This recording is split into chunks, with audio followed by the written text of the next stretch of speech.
Okay, there we are. Hello? Let's take. Hello? Oh no. Oh no, was there a technical issue, sir? We're okay. We're here. Fucking We're Octung. Achtung, Octung. Achtung. Hey How's man, how's your anime German? my anime German sucks ass. I Which is gave it a which, I gave it a shot. oh, you did? I gave it a shot to the best of my ability because I learned a couple of German phrases back when I was a kid, and like the more consonants I see together in a sentence, my eyes just glaze over. Yeah, German doesn't care. Yeah, That's why we moved on to English, which also doesn't care, but we know. like as long as if you hear it first and you can say shit like "Digga Dunken sind frei," but Yeah. if you do not know the word and you're just reading it together, it takes a lifetime of hmm practice to just blaze past all of these syllables and vowels and just like meld them into one shape. You know, now that we're talking about Germans, I discovered something quite awful yesterday. Um, so when you were a child and you were on a bus and you were looking at a lady or a man on the bus, right? And you were like little child staring at them, right? Your mother would then turn to you and say, Don't stare. right. Do you know what country doesn't have that? Probably Germany. okay. A lot probably, but go on. Germany has no social more against just staring at strangers for as long as you want. Huh. Okay. I feel like I would fucking lose my mind if I went to Germany now. Okay. That makes me so fucking anxious. So just for what it's worth, uh I get stared at everywhere. It doesn't really there's no country Oh, yeah. filter on that. So to me, Well, everywhere is let that. me ask you, when's the last time you were in Jamaica or like Trinidad and Tobago? 4 years ago. Were you stared at there? Not abnormally so. Okay, so yeah, okay. It's a it's a tall guy thing, Sure. Yes, it's my height. Absolutely. No. right? Yeah. No, if anything, the problem with there was the moment I opened my mouth. Oh Uh, yeah, and the thick accent from elsewhere comes out. you're not. What is that? What's going on there? Yeah. But anyway, if Germans don't have the staring thing, etiquette, that's interesting. I don't know what that has to do with um, fucking sad robots, but I'll tell you what, Signalis is okay. It was a pretty good game the last time we talked about it, And then now it's like one of the best and games. now it's like one of the best. And now it's like fucking incredible, and the I made difference a I is made a literally tweet the on it yeah that was the like, ending. I think this game is like perfect. Like Yeah, I it's I like ridiculous. I liked it a lot, and I thought it was a pretty neat game. And then I beat it, and then it shot it up by like 2 points, you know, or so. Like it went from like this is pretty cool to this is excellent. That's a Yeah, so strong narrative close, um, mhm. and it does the best thing you could hope for with a story. Which okay, so um, you briefly mentioned this just before we started. Not spoiler cast I because deny the need for a spoiler cast. fair, fair, Personally, which is funny to me because as I looked over into the chat, I saw somebody go, "Oh, Pat's gonna spoil it." Like, no, fair. I think it's actually very easy to talk about Signalis without spoiling it. Yeah. And I'd say I think I understand why what you're getting at in that like the nature of its strength is I mean it's a solid game, but like um there's an emotional resonance to like its impact, Yeah. and it's easy to talk about that without getting into the specifics of it because you hmm just want to compliment the the writer's ability to let you feel those things, and you don't have to get into details to do that. Yeah. So I went and took a look, and I'm like, this game feels like a passion project. It's like, yeah, no, it's two people. It's two German anime nerds who Hmm. wanted to make a survival horror game.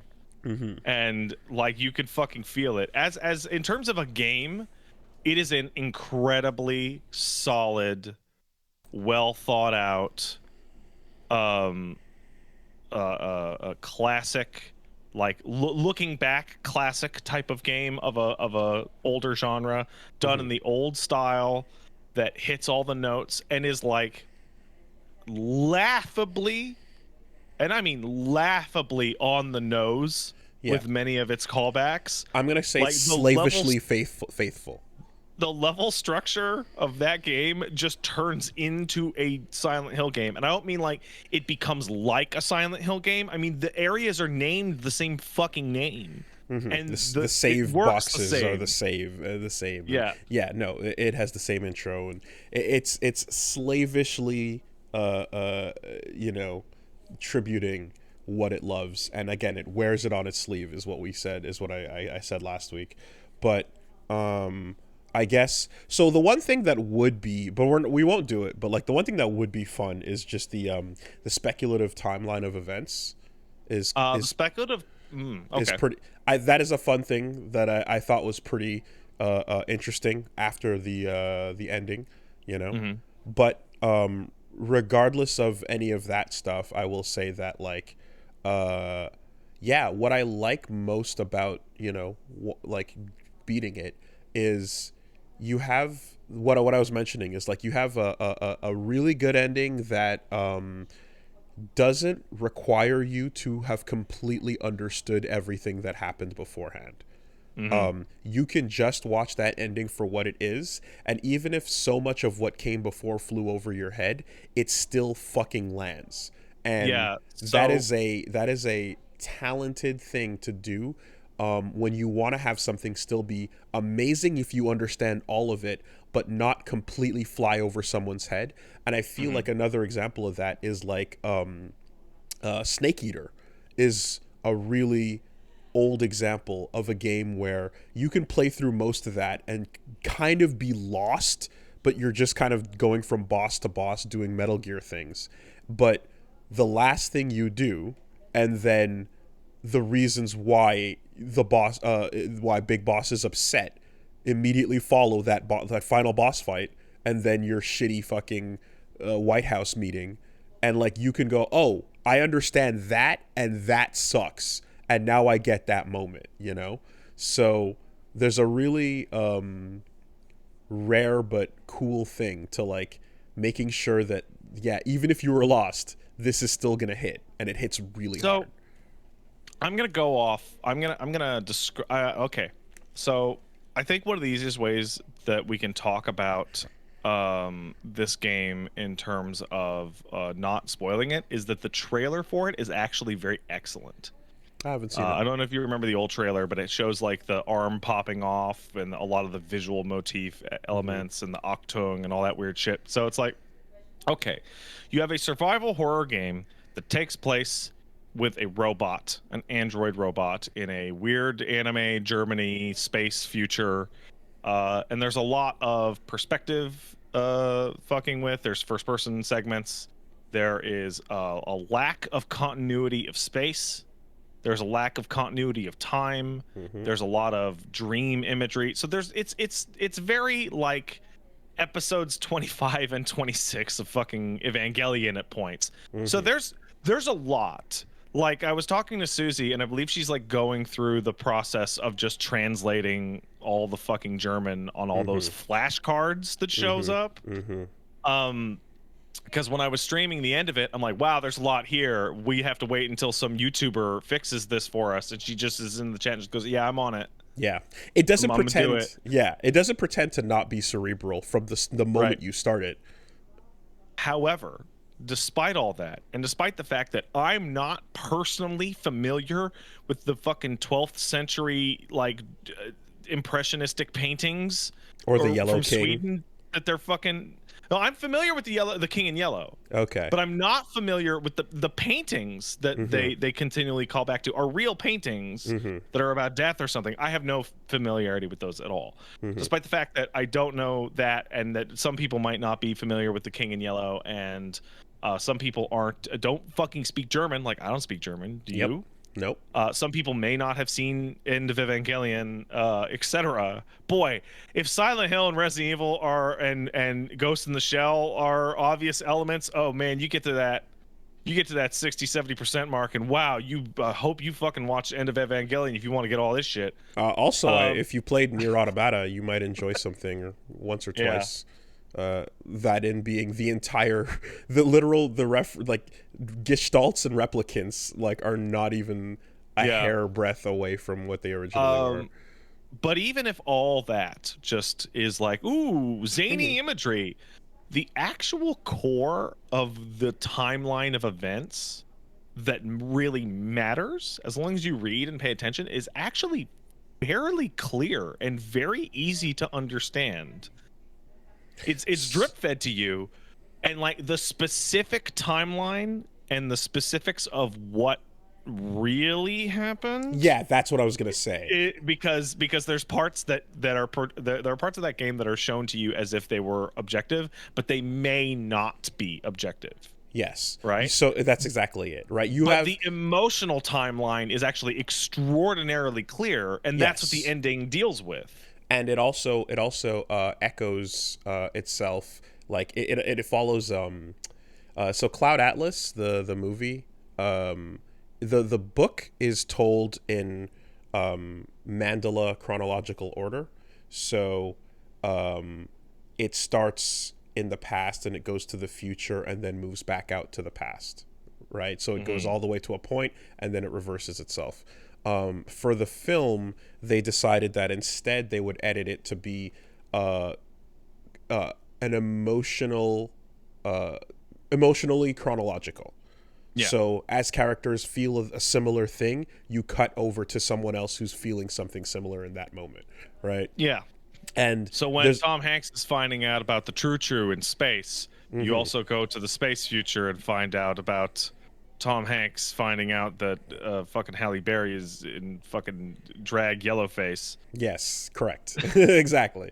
So, but I bring it up to mention that there's an idea here between, like, you get flashes of things, and early on in the game, the moment you start it, there's all kinds of flashes of things happening. What's actually real? What's actually in Shinji's head? What's actually something else entirely of a different time? This is all up to speculation, and there's a lot of identity and perspective trickery in this game. It's extremely successful at confusion, and then extremely successful at giving you just enough detail that even if, like, you and I sat down right now, I bet we could piece together a rough sequence of events that was mostly correct. I have one in my head that may or may not be correct. It kind of, like, I feel like I have a beginning and a middle, and then the end is where it's like that could be or could not be what happened. Yeah, know? And the issues then is like because you're dealing with some Eldritch King in Yellow shit, whether or not events are occurring as they are is up for debate in general. Yes. That would also mess with the timeline of events. Now, whether or not the timeline is hypothetical, whether it's real or whether it's something other, which there's space for other. Especially considering there's multiple endings here. Have you seen all the endings? I've seen all the endings, exactly. Okay. Yeah. 3 of them are perfect emotional capstones, and they're actually much better than the Silent Hill 2 endings that use the same kind of format. Silent Hill 2 had we're going to monitor your gameplay and decide what you're going to do. And some of them are certain playthroughs of Silent Hill 2 can end with endings that don't feel appropriate to what you actually did. The leave ending in Silent Hill 2 is the most problematic because if you're the kind of person, water ending. So if you're the kind of person who, like, I want to really check everything, I want to understand everything, I want to scope everything out, I want to make sure, it's treating you as in you're indecisive instead of somebody who wants to investigate everything. Like if you look at the knife 10 times, stuff like that. And that can end in a thing of like, oh man, I'm doing it. I'm learning everything. I'm trying to figure it out. And James, okay, what the fuck? What? I don't like the idea that trying to be smart about your health items is punishing. I don't like that in any game, because once you look at health and how it works, you can either play the game in a panicked way where you're like, I'm hurt, I should be healthy, or you can be like, I know how much this heals, I'm going to try to make the best of those choices. But I think making optimized choices is not necessarily an emotional decision, but that getting factored in from Silent Hill, of course, makes me go, I Let me don't ask you a think that question. feels like what you think it feels like. So in Signalis, you have 3 endings, and that you're going to get on the first time through. The 4th ending is barely worth talking about. It's almost an Easter egg, and it requires spectrographic analysis. It is not for human beings. It is absolutely. It was meant probably to have been discovered 10 years from now, kind of thing. But your 3 emotional context endings, they're all playing off of your conditions for gameplay, right? And what's really fascinating is that the condition. Have you looked up these conditions for how to get them? I did. The conditions for gameplay are the inverse of what I expected them to be.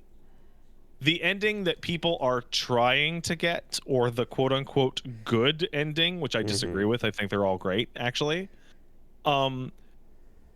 Asks you to fucking kill everything and go buck wild and spend tons of time and use tons of health items and just fucking like don't survival horror this game. If you want this, just go hard on it and fucking make mistakes. Now, my understanding is like your first run through, you did like sub 7 hours or so. I want to say sub 8. Okay. And that is with reading everything and like going over all the notes and documents and stuff. Yeah. Okay. Because I felt like I just go slower through things, you know. I'm gonna type it in the chat too. Yeah, because there's a time. One of the endings, of course. Yeah, there's a there's a time frame based requirement. And I'll let you know. Yeah, we know. Yeah. Okay, you go. Okay, good. Yeah. So the ending that you got is the one that people tend to want, or they're going to view as the good ending, and that one requires you to take your time. I took my time, which is a really strange condition. The Yeah. ending that I got is the one that speedrunners get, because it's about keeping your if you parcel out your ammunition and you go as fast as possible, you get the one that I get. And those are usually, in terms of good, bad, or plus minus, those are inverted. Like the ending that the people who are really into the story are going to want to get to is the one that requires them to spend lots and lots of time in the game and die over and over. So here's what's interesting, though. I didn't die once. Oh, I guess it just helps. Right. So yeah, I went through it at my own, at a slower pace, just going through everything, and I fought whatever I could. I avoided things when I couldn't, but for the most part, and I took damage, but I definitely did not. I didn't die at any point, so it's kind of interesting. And I also spoke to as many people as possible. There is supposedly a complex series of calculations systems. Yeah. And the most important thing is that you start with, I'm just gonna say the 3 endings we're gonna call left, middle, and right. You got the right ending, I got the middle ending. Neither of us got the one on the left. The bias for ending starts in the middle, and there's 2 points towards that, and you have to overcome that bias with your playthrough to push it to the left or right. It is an interesting choice in how they put these so like time down. increases that bias, death increases that bias. Now, besides that, in terms of the feeling that these endings leave you with, one thing is consistent: sad. Just robot. Yeah, sad. Very, very, very sad. And the it's interesting in that, like, when you make your Silent Hill comparisons, right, you can look at like you can look at the story of James, especially in 2, as one that's like the moment you start the game, it's already been told, right? And you're walking through the ramifications of that, due to, like, you know, his own conflicted feelings, and him you know, confronting all of that. And that's what the journey is. The journey is that things already went down, you're going through this. And it's interesting because in this case, like, the journey into the mind is also replicated by technology. Yeah. So, like, there is a, like, the metaphor is also physically real, you know, and that's another thing to play with. In I think what you just said is a fantastic description of the issue with Signalis' view on reality, is that the metaphor is physically real. Whether or not, like, there's a lot of parts of the game that I look at as like, is that a metaphor? And like, the game's like, no, it's real, but it's also a metaphor. It was made real. It means something, but it's happening. Yeah. So yeah, you kind of just, anyway, so you can again, you can read the notes, and so here's what I was kind of doing, right? I'm playing the game in such a way where I'm like, okay, I'm reading notes about these different types of units and about the world, and I'm trying to draw connections between, like, for example, a planet we get introduced to, its name, its symbol, and what's happening on that planet, right? Or a type of robot, what its name is, what it's about, what its strengths and weaknesses are. And then, more importantly, what not to tell it or do around it. Exactly. And I'm trying to keep those in mind so that, like, as we meet and encounter people, we can, you know, get a better understanding of what's up, you know? I think that detail is a really good example of Forced and the Treasing it, with the plot details versus the emotional context, right? Reading through those documentations about all these robots' likes and dislikes for these particular model cases, right? There's a lot of information there. There's a ton. I don't think it's feasible for somebody through their first time through to remember all, I don't know, what, fucking 12, 13 models, likes and dislikes. A whole bunch, yeah. It's impossible. But keeping that as a general thing of, like, you've been reading documentation about all of these things, likes and dislikes, and how to treat them and why to treat them this way. Even knowing that generalized idea sets up a later revelation, so that the details aren't actually so important. It's the fact that you've been reading this documentation in the first place, and why this documentation needs to exist. Yeah, and it actually comes into play when you're trying to, again, when you're theory crafting, like, how that ending, how it could be. Let's say you went with the most literal version of events. You're going to be like, okay. If you went with the most literal version of events, like reading about the profiles of these robots, their likes and dislikes and such, will help explain possibly, like, a good deal of how this went down in a super literal way, if you choose to interpret it that way. The easiest way to interpret it is just Shinji's head, you know, in which case you don't have to. It's a robot. Do a lot of work. Yeah, robots is weird. Yeah. So yeah, I think the game's and just an aside, because we're going live here. We also are broadcasting at the same time that Guilty Gear's new character reveal is happening. So yes, we'll talk about that. Like, Sin is in, my boy. A bit. Yeah, there we go. All right, great. I think the game's greatest strength is, I think it's like the third or fourth time you said it, is like, despite it has some highfalutin ideas, but its emotional context is actually incredibly clear.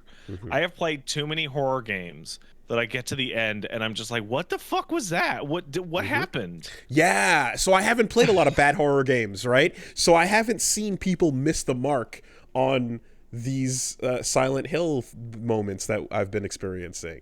And I can only imagine how poor it is when something must go down where you think like where the person making the game thinks, and now this is gonna be the letter to James, and So it's a wet ass fart of a so moment. there's two versions of that, right? There's oh man, this is gonna hit so hard. Oh man, it's all gonna, and you're left just like logistically confused, but not emotionally satisfied. You're just like, what? But then, so I'm gonna use Silent Hill Homecoming as a absolute piece of fucking shit here, as a good example here. At the end of Silent Hill Homecoming, you find out you never went to the war at all. You're actually faking it because you were sad about your brother. So then, how did you know how to And use those weapons? but then the whole fucking game just falls apart because but you've been acting like a military man and you've been being attacked by military representations of your psyche. What the fuck what does that fucking mean? It doesn't make any fucking sense. Also, the emotional through line on that just doesn't hit. It just Okay. doesn't hit. What's worse than that? And I mean like way, way worse than that is Silent Hill Downpour, which has the opposite problem. And that problem is you're like an hour in and the character's like, oh, I have a past. And you're like, no, yeah, I get it. Yeah, you killed somebody and you feel bad. Yeah, I get Okay. it. No, I get Okay. it. Okay. I get it. And then like So every single thing that they do is like, oh, murder is bad. Do this puzzle about murder. And you're like, no, fuck. yeah. That's way worse. Yeah. That's so much worse. So, all this to say that when Signalis gets its letter to James moment, Yeah. it is phenomenal. It Yep. lands. In spite of seeing examples of this in the past and of all kinds, it fucking works. And interestingly, whereas the letter is memorable because of how incredibly voice acted it is, in this case, as dry as you can read it, Oh yeah. the moment I'm talking about, as dry as that can be, is the best way to do all the damage in the world to you. So, yeah, I really just I got to applaud Signalis because it pulls it all together in a way where, yeah, even if you were just paying attention for the last half hour before you hit the credits, you're gonna get something out of that. And if you've been paying attention the whole way, it's phenomenal. So, beyond that as well, I can say that I also appreciate that, like, as things came to an end, it was not, it was clear to you every step of the way that you were walking towards a conclusion, right? Yeah.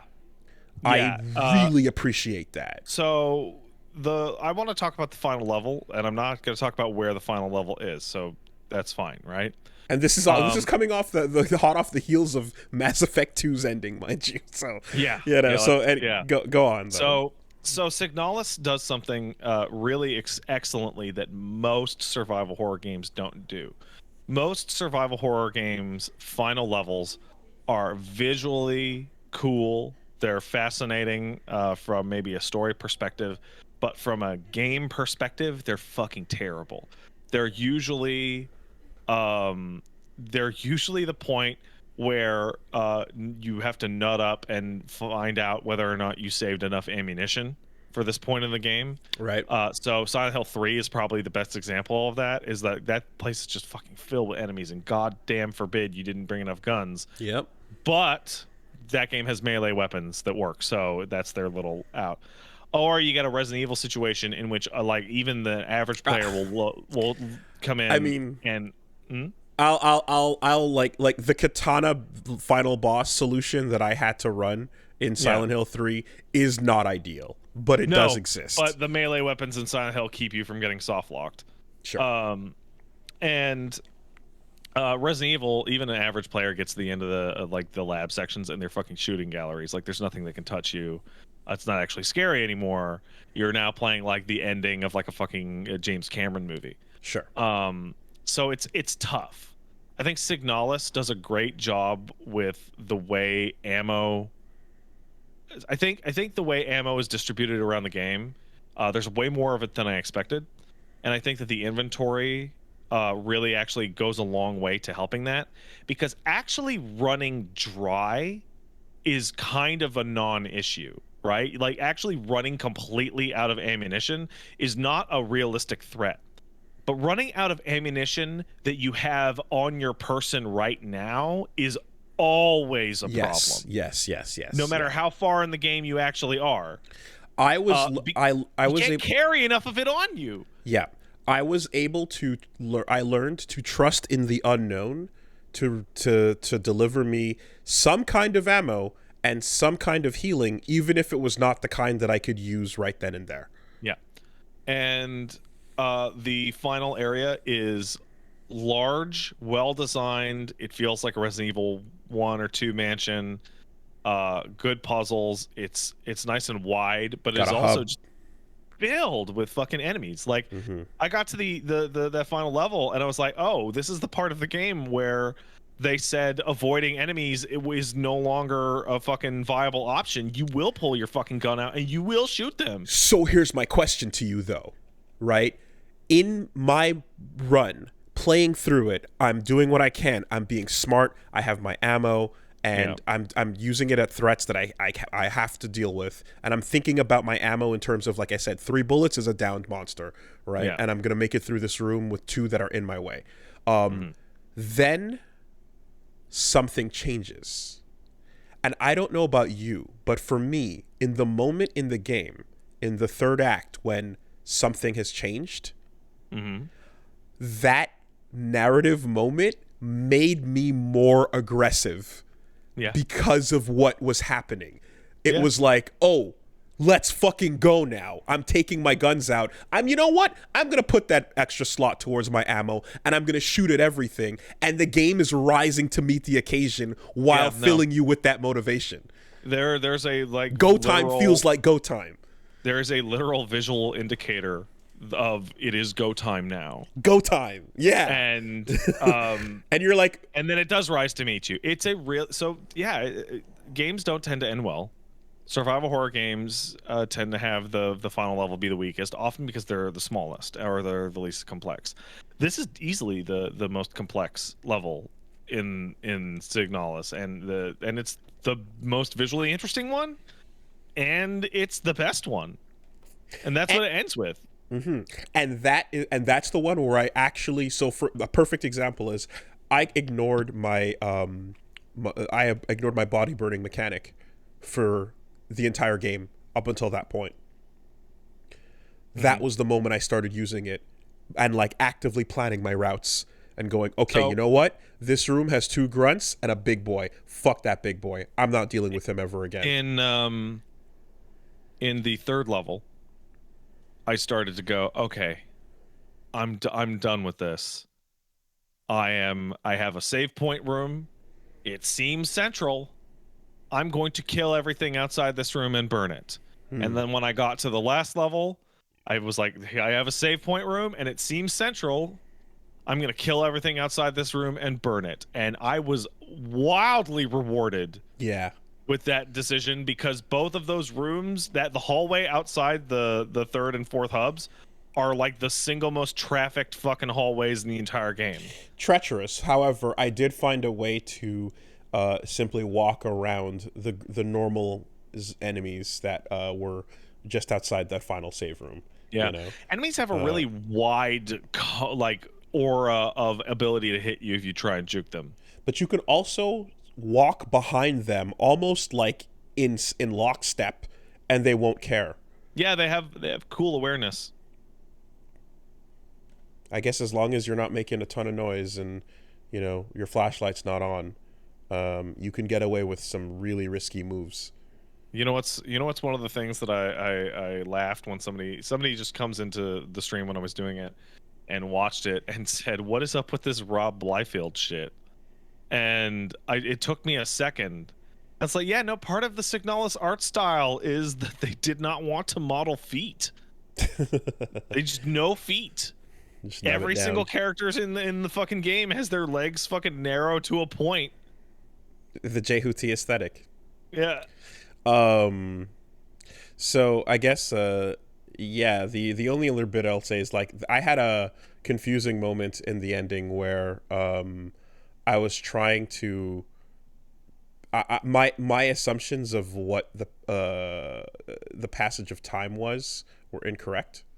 Mm-hmm. And Yeah, no, it's easy to make that mistake. I think I made it as well. did you? Okay. Yeah. And I kind of got hit with an initial ooh, and then yeah, okay, no. Still bad, but Mm-hmm. ooh, like um and I guess it's up to interpretation, but you get one point of cross reference is one note that kind of talks about like a cycle, Yeah. and like what that might mean. But I had a bit of a confusing moment where I was like, "Oh yeah, wait, how long is a cycle?" And then like trying to do some quick maths, you know. Yeah, but there were 2 points in that game where I pulled out a calculator, and I want to know what the timeline I'm actually looking at, because Yeah, yeah, they're recording things in days yeah. exclusively. Yeah. And like, okay, well, what the fuck is that in years? Yeah. I come on. And then the other thing is, it's interesting too. Like, do other survival horror games have clues that you don't use often? What do you Like, mean exactly? so there are times when you'll get a puzzle solution that has like other solutions on it. So two that come to mind, for example, are early on in the game you get a page called frequencies, and there's a Mm-hmm. bunch of different frequencies for different like symbols for the Oh, for wall the radio lock safes. system. Yeah. Exactly, but you only end up using like maybe one or two of them, right? Mm-hmm. Yeah, no, that happens. Okay, and then the other You're one, to dig out the vital details. right? And that note, because I didn't use the rest of them, stayed in the back of my mind the entire playthrough, right? Well, it's time Uh, for you to use that note to think about spectrographic analysis. Perhaps. I believe that is actually what that is for, because the game uh, makes a massive detail about the radio lock system and all that shit. yeah, yeah, and some of the absurd like ending requirements involve radio bullshit in wonky places. Um, Too much, man. It's too the like way too much. the other puzzle is there's one in there's a final area puzzle that provides you with like again some notes on what kind of frequencies to play, and there's one that solves the puzzle, and then there's others that don't, or at least one other that doesn't. And I was like, oh, I'm sure I'll have to use this somewhere, and then Hmm. it's like, maybe not, so Yeah, maybe uh, not. so I definitely am also like getting hit with what you call the mental stack, Yeah. where I'm like, when the thing of the beautiful move, whatever the first game was, maybe going back to fucking Rogue or something, where the moment you use the puzzle item or the key on the lock and the key disappears from your inventory, Yeah. or the puzzle item is gone, you don't need that acetone anymore. You got your card, right? Dude, like, it's funny that you mentioned this. Resident Evil 2 remake has one design problem. One. And it is the fact that when you use a key and it is completely finished, it darkens and puts a little check mark on it, Hmm. but it does not ask you, hey, you are done with this key. Do you want to throw it away? Like it does Discard. in the original. Yeah, it absolutely should. Don't just simplify the design for the player in that case. There's no benefit there. Yeah. So anyway, there's all that. And we've already said what we had to say about the 6 slots, about the combat, about the homages and the faithfulness. So in this case, it's just an absolute delivery on those endings. Which It is survival horror's Hollow Knight. ooh, okay. The way that I the In way that I quality, in terms of like, man, there aren't that many Metroid or Metroidvania games. And then Hollow Knight comes out, and you're like, oh wow, it reminds me of the way that you described Cave Story to me. Okay. The way you described Cave Story to me originally was someone just came out and pretended that they had made a Super Nintendo game, and it was just instantly right up there as if it had come out in that era and would be one of the best ever. Yeah. That's how I feel about Hollow Knight, and that is absolutely how I feel about Signalis. If Signalis had come out, okay, let's be honest, it could not have possibly come out for the PlayStation 1. Or Like two. Yeah. It's not. it's going for a Yeah. PlayStation 1 aesthetic, but then you get to the cutscenes with the fucking ship, and you're Yeah. like, come on, there's no fucking way. But it could have been a PS2 game. Yeah. No. Cave Story. I remember saying, yeah, that game was released direct to your childhood in the past. Yeah. Is how it was put out. Hollow Knight. I also associate with giving you an abundance of game. Mm-hmm. You know, in this case, I don't think you're getting an abundance of game, but you're getting the shortest, tightest experience. And so for me, it's interesting. You make that analogy. I called it something else. I said that Signalis is like the Sifu of survival horror. Okay. Yeah. It's the short, tight, really clean experience, and it's out. So I want to point out that you and I agree with you. Hollow Knight, one of the parts of it is that, like, wow, more Hollow Knight, right? Mm-hmm. So to me, the way that I interpreted that back when I was playing it was like, wow, this thing really understands the Metroidvania, particularly the Castlevania part of it, because Castlevania, particularly Symphony of the Night, its big punch was like, did you think you beat Symphony of the Night? Guess what, idiot? Here comes the inverted castle. Right? And so that is like appropriate for that genre, whereas I feel like Signalis is that it is the first of the gameplay decided narratives of any survival horror game that I've played that felt perfectly consistent with the way you actually played the game. It actually is better than Silent Hill 2, and it's definitely better than Silent Hill 4 in terms of the consistency of your personal action to the game's conclusion. Yeah, we referred already to, like, you know, your third act fake out a little bit, and the idea of there being a moment that could be compared to Nier Automata in terms of getting your multiple endings, and it's like this. I was kind of wondering. I'm like, this could go for a while as an actual new game plus. Or it can just go strictly to the narrative. And my preference was that it stick to the narrative, and it did. You know? I think it would have been weakened by, like, making it a full experience with updated, you know, information and knowledge, but you're going through that whole thing again. It would have definitely had to filler. And I don't feel like this game had filler at the end of the day, you know? No filler in this game. Yeah. Like, genuinely. So that's it. Just thumbs up all the way. Yeah, so this is the non-spoiler cast, because really, fucking, it's worth your money. It's worth supporting. It's especially worth your money. Like, it's $20. Yeah, this is a hard must buy for this year for sure.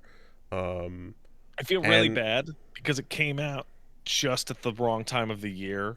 That I know the Game Awards are a fucking sham and they're fucking nonsense, but it deserved to be nominated, so it could have been on TV, so people on to watch TV could have seen the word Signalis. Yeah, just to go, ooh, what is this thing? And then see the visuals and go, oh, cool, retro, you know? Now, what also makes me kind of sad knowing this, and obviously we talked about, like, the 13 Sentinels issue, but, like, it's a great game that's going to just, you know, be a sleeper hit. This is one of those games, too, where it's almost like, you know how 90% of games don't have a completion achievement for players because most players don't make it to that point. Yeah, that's right. Like, if you could just make something in this one that says, man, stick with it. Just write it out. I know you might want to switch back, but stick with it. Fucking write it out to the end. you know, because it pays off so good. This game kind of needs a little like button to be like, you know. Anyways, But yeah, Signalis, good game. very very good game. Now let's talk about another good game, Wooly. Okay, How's go on. Mass Effect? Yes. Okay, we can go there next. I got cleanup to do, right? So for anyone that might have missed it, so I hit the credits on Mass Effect 2. Which is not the end. I still have to go do Arrival, and I still have to go do the final missions. But I did do the the suicide mission. Yeah, Arrival's the only like important part. Whew. I mean, so I think I probably did one of my patented Wooly talk moments. Woolyisms. That, you know, I'm sure some will be exhausted by, although people were pretty like, you know, they got it. Because I wanted to kind of break down the difference between the types of failures I was prepared for, right, and the types that I'm willing to accept versus what feels like robbery. That okay. So like you have actually like your trip through this game has actually been, I'm gonna say, ideologically cleaner than most people's, right? Because you've been playing it according to like what you actually want to do, rather than falling into the gameplay design that BioWare made for all their games, where you just hit the red or the blue button, right? So I commend that. However, you're completely right when you say a outcome that you're willing to accept, because parts of the suicide mission, first of all, in Mass Effect 2 is fairly complex. There's a lot of moving parts that add to different things. There's the ship upgrades, there's who you pick for what job, there's the loyalty level of who you pick for what job, and sometimes people who aren't even loyal can still do just fine. Interesting. On certain things, like the biotic, I think fucking Jack does fine, even if she's not loyal. And then there's the hold the line. Then there's send them back to the ship. Then there's who you bring with you. Except there's a lot of little moving parts, right? Some of those parts are given to you in clear, very obvious choices, and it's up to you to make a good or bad choice. But the choice that you're making is not that the solution is obvious. It's just that what it's actually asking of you is extremely clear. Hey, you need a tech head to go into the vent. Right. Okay, maybe I should take somebody with technical expertise. Yes. Hey, you need a fire team leader who is an expert at leading soldiers. Okay, well, there's two very, etc. However, and this is where I knew I knew this was going to happen, because unless me or Dad Asana just literally told you outright, the hold the line section makes perfect, and people will argue with this, just like they've been arguing with me about this for like 10 years. People will argue that holding the line makes sense because what you should do is put all your heavy hitters on the line to defend, and you should have all the strongest boys do it, and there's no reason to send a heavy hitter back to the ship with them or whatever. That's nonsense. They forget that, hey, you're playing a video game and you're gonna go fight the fucking final boss. So the feeling is that maybe I should take some strong party members with me to fight the final boss, because I didn't anticipate the final boss to be a joke. So there's that. There's absolutely the first time viewing of that type of scenario being like, yes, a conclusion. But also, there could have been a sequence of party choice after that moment. Like the final one might not have been the final one. So so rolling forward, it was kind of just like, and you're never sure what to read into the invisible of what the game's asking you. But as you mentioned, the thing about it's telegraphing you what specialists should go where, and those are clear choices. The idea that there's a hold the line mechanic, and the aggression level and the strength of the people that stand and protect the party, the idea that that's happening in the background, you are thinking about sending back your rescued team members with someone that can protect them. And I can just as easily have someone sit here and say, what, did you think sending someone weak was going to work? Obviously, they needed protecting. Oh, no, here's the best part about that, Wooly. That fucking factor, the only thing it checks is loyalty. It has no actual attack defense value at all. So the traditional wisdom is send Morden back because he's the one with the lowest defense in the hold the line segment. Right. And so when I played the game, I said, well, who'd you send down the fence? I assume Tally? I said Tally, yeah. Who'd you send in the biotics? Jack, probably? I did Samara first. Samara, and then, okay. Yeah. So I did Samara also. So we made the same picks, right? And then I get to the hold the line, and I'm like, oh, I'm going to have to go fight the final boss. Who should I bring with me? Okay, I'll bring Garrus and Grunt with me because they're the strongest party members. Right, and I'll send fucking Zaid back with the fucking crew because he's badass. He'll protect the crew. He'll protect the crew. Which leads to what? Morden dying. Yeah. Morden dies in all scenarios that aren't perfect. Okay. All scenarios that are not perfect, Morden always dies, which is fucked because he's the most important character in Mass Effect 3 in your party. Interesting. So I was looking at Morden on that team of like choices that have to be made at each encounter as at some point something is going to call for science expertise. Right? I'm like, I don't know, but maybe there will be a moment where you're going to want a Morden or perhaps a Legion to deal with the situation and handle it appropriately, right? It's the type of thing where he's such a specialist in what he does that the fact that it's totally plausible that they would call for that, but they never do. And so you just get this moment, right? So yes, you end up feeling robbed. And I think the worst part is one that you didn't encounter because everyone's going to run through that game with full loyalty. They're going to try anyway in the modern era, right? But back in the day, people, they didn't get their Paragon or Renegade high enough. So like Miranda or Jack or Tally or Legion, didn't have enough loyalty because they fight, right? The worst part by far is that when you're running to the ship, right? And you're like, oh, we're going to make the big jump, right? That's when loyalty kicks in for your party. For the party that you took with you to the final boss. And if they're not loyal, they won't make the jump to the ship. They'll fucking fall and die. And it's like, okay, this is now really absurd. So anybody you pick to bring with you, if they're not loyal, they fall down a pit and die because they didn't believe in you enough to run faster. Wow. And okay, so like, everyone can die. Yeah. Okay. All right. Including Shepard. Wow. if the whole gang dies, if the whole gang dies, then Shepard also bites it, and the game literally tells you and goes, "Listen, man, you're gonna want to reload that save. You really fucked it because you can't import this." Jesus Christ. It's terrible. So what happens? The coolest moment in Mass Effect history that you're supposed to run through because the stakes always leads to a situation where you read up on it and go, oh, that's fucking bullshit. That's not fair. And you do it again. And since you do it again so that everybody survives perfectly so that you can roll in Mass Effect 3. And Mass Effect 3 assumes that you have Tally and Morden alive, who are the two first to go because they have lowest defense values.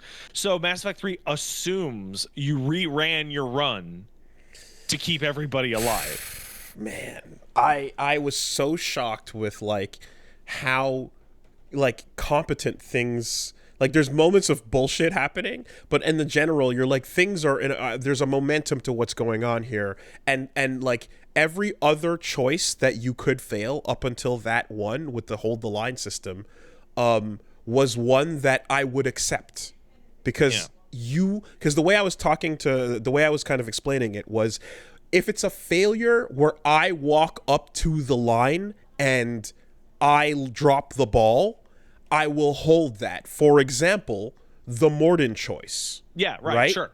Right. I made that choice. We talked about it afterwards. And you're going to roll through and see what happens. Because I did that. And when you compare it to the first fucking game, right? Yeah. Even if things don't turn out the way you want to with Rex, you're the one doing that conversation. It's not a hidden mechanic. It's based on what you've done. Furthermore, when you give the choice, when you have the next choice, which is Kaiden or Ashley, right? Yeah. You get to pick between the two, but there's a series of like backing off moments of like you kind of know you're abandoning someone right now. You could go back and save the other one if you really want to. You only get one, but you're walking away from the other one, and you feel like you're walking away from them. So you live with those choices, you internalize them, and you move forward with it, right? Yeah, no, the Mass Effect 2. And the worst part is if it was all hidden bullshit and there were like a million different factors, it was really in depth, I guess that would be one thing. That would be one thing. Yeah. But it's not. It's actually really clear and obvious, except for this one part. Yeah. That's totally obtuse and totally opaque. I even got a line that's apparently rare when I asked Jacob what he thought of the crew's chances, and he went, you know? I mean, of course it's rare. Who's going to talk to Jacob? You know? But like the absolute like the thing that I'm always I'm prepared for, and the reason why, even when I was talking to Reggie about the playthrough of 1 and just going like, okay, so whatever happens, right? Because you walk up to the line on those choices, and this is just, they took it from you. It feels bad. It doesn't feel like you've earned it, or it doesn't feel like you failed. It just feels like you didn't know about a secret mechanic that was put in to perhaps trip you up for sure.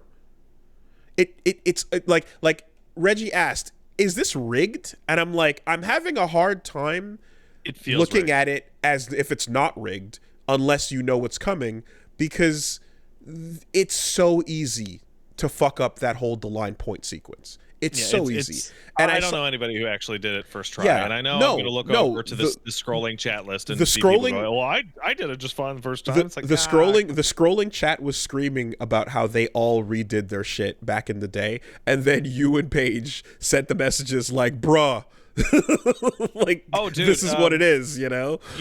So Mass Effect 2, now that you've gone through the suicide mission, Mass Effect 2 and the long wait for Mass Effect 3 created like the weirdest situation ever, in which people that like really were into Mass Effect were like, well, I want 4 save files.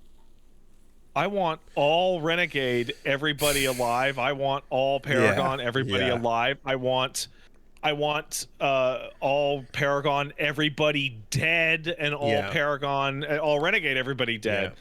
And so you end up going through 4, 5, 6 playthroughs of both games, which leads into Mass Effect 3 not taking those choices into account very well and going, why did you bother? Come on. And so the complicated nature of the suicide mission means they were going to expect that most people were probably going to roll in with 1 person dead, 2 people dead. And as a result, your crew's interactions with Mass Effect 3 are going to be weirdly limited, even when they shouldn't be, because they may not be there. It was so interesting to have like my state of mind going into the final mission, especially since they call it the suicide run, right? I'm going in preparing for Vermeer. That's what I did. I prepared for Vermeer, and as each thing went down, it was like, okay, it's tense, but it's doing its job of like, oh fuck, okay, who's it gonna be? And the music is incredible. There's a whole lot of people on this group, and I like them, and I know we're not all gonna make it. And okay, who's it gonna be? You know, but just that little fucking hoodwink, and it's funny because I only saw one person. There was one person who said, I don't know, like I think the idea of the like, I think it's obvious that you want to have the toughest people with the group, you know, or whatever, and that with the whole Deline system. And it's like, you're the one person who, you're looking at this in a way where, from a game design perspective, the moment you're asking the player to take into account something that they've never had to take into account at all before in the game, and you never even like direct their attention towards the possibility of thinking about it, is bad. It's a poor thing to do. There's real problems with that, because in gameplay, every party member is functionally the same strength as every other party member. Exactly. You're never meant in any mission to distinguish between having Morden or Grunt on your team, because when it comes to killing the enemies in the room and getting They're to good the at next it. room, they'll do it.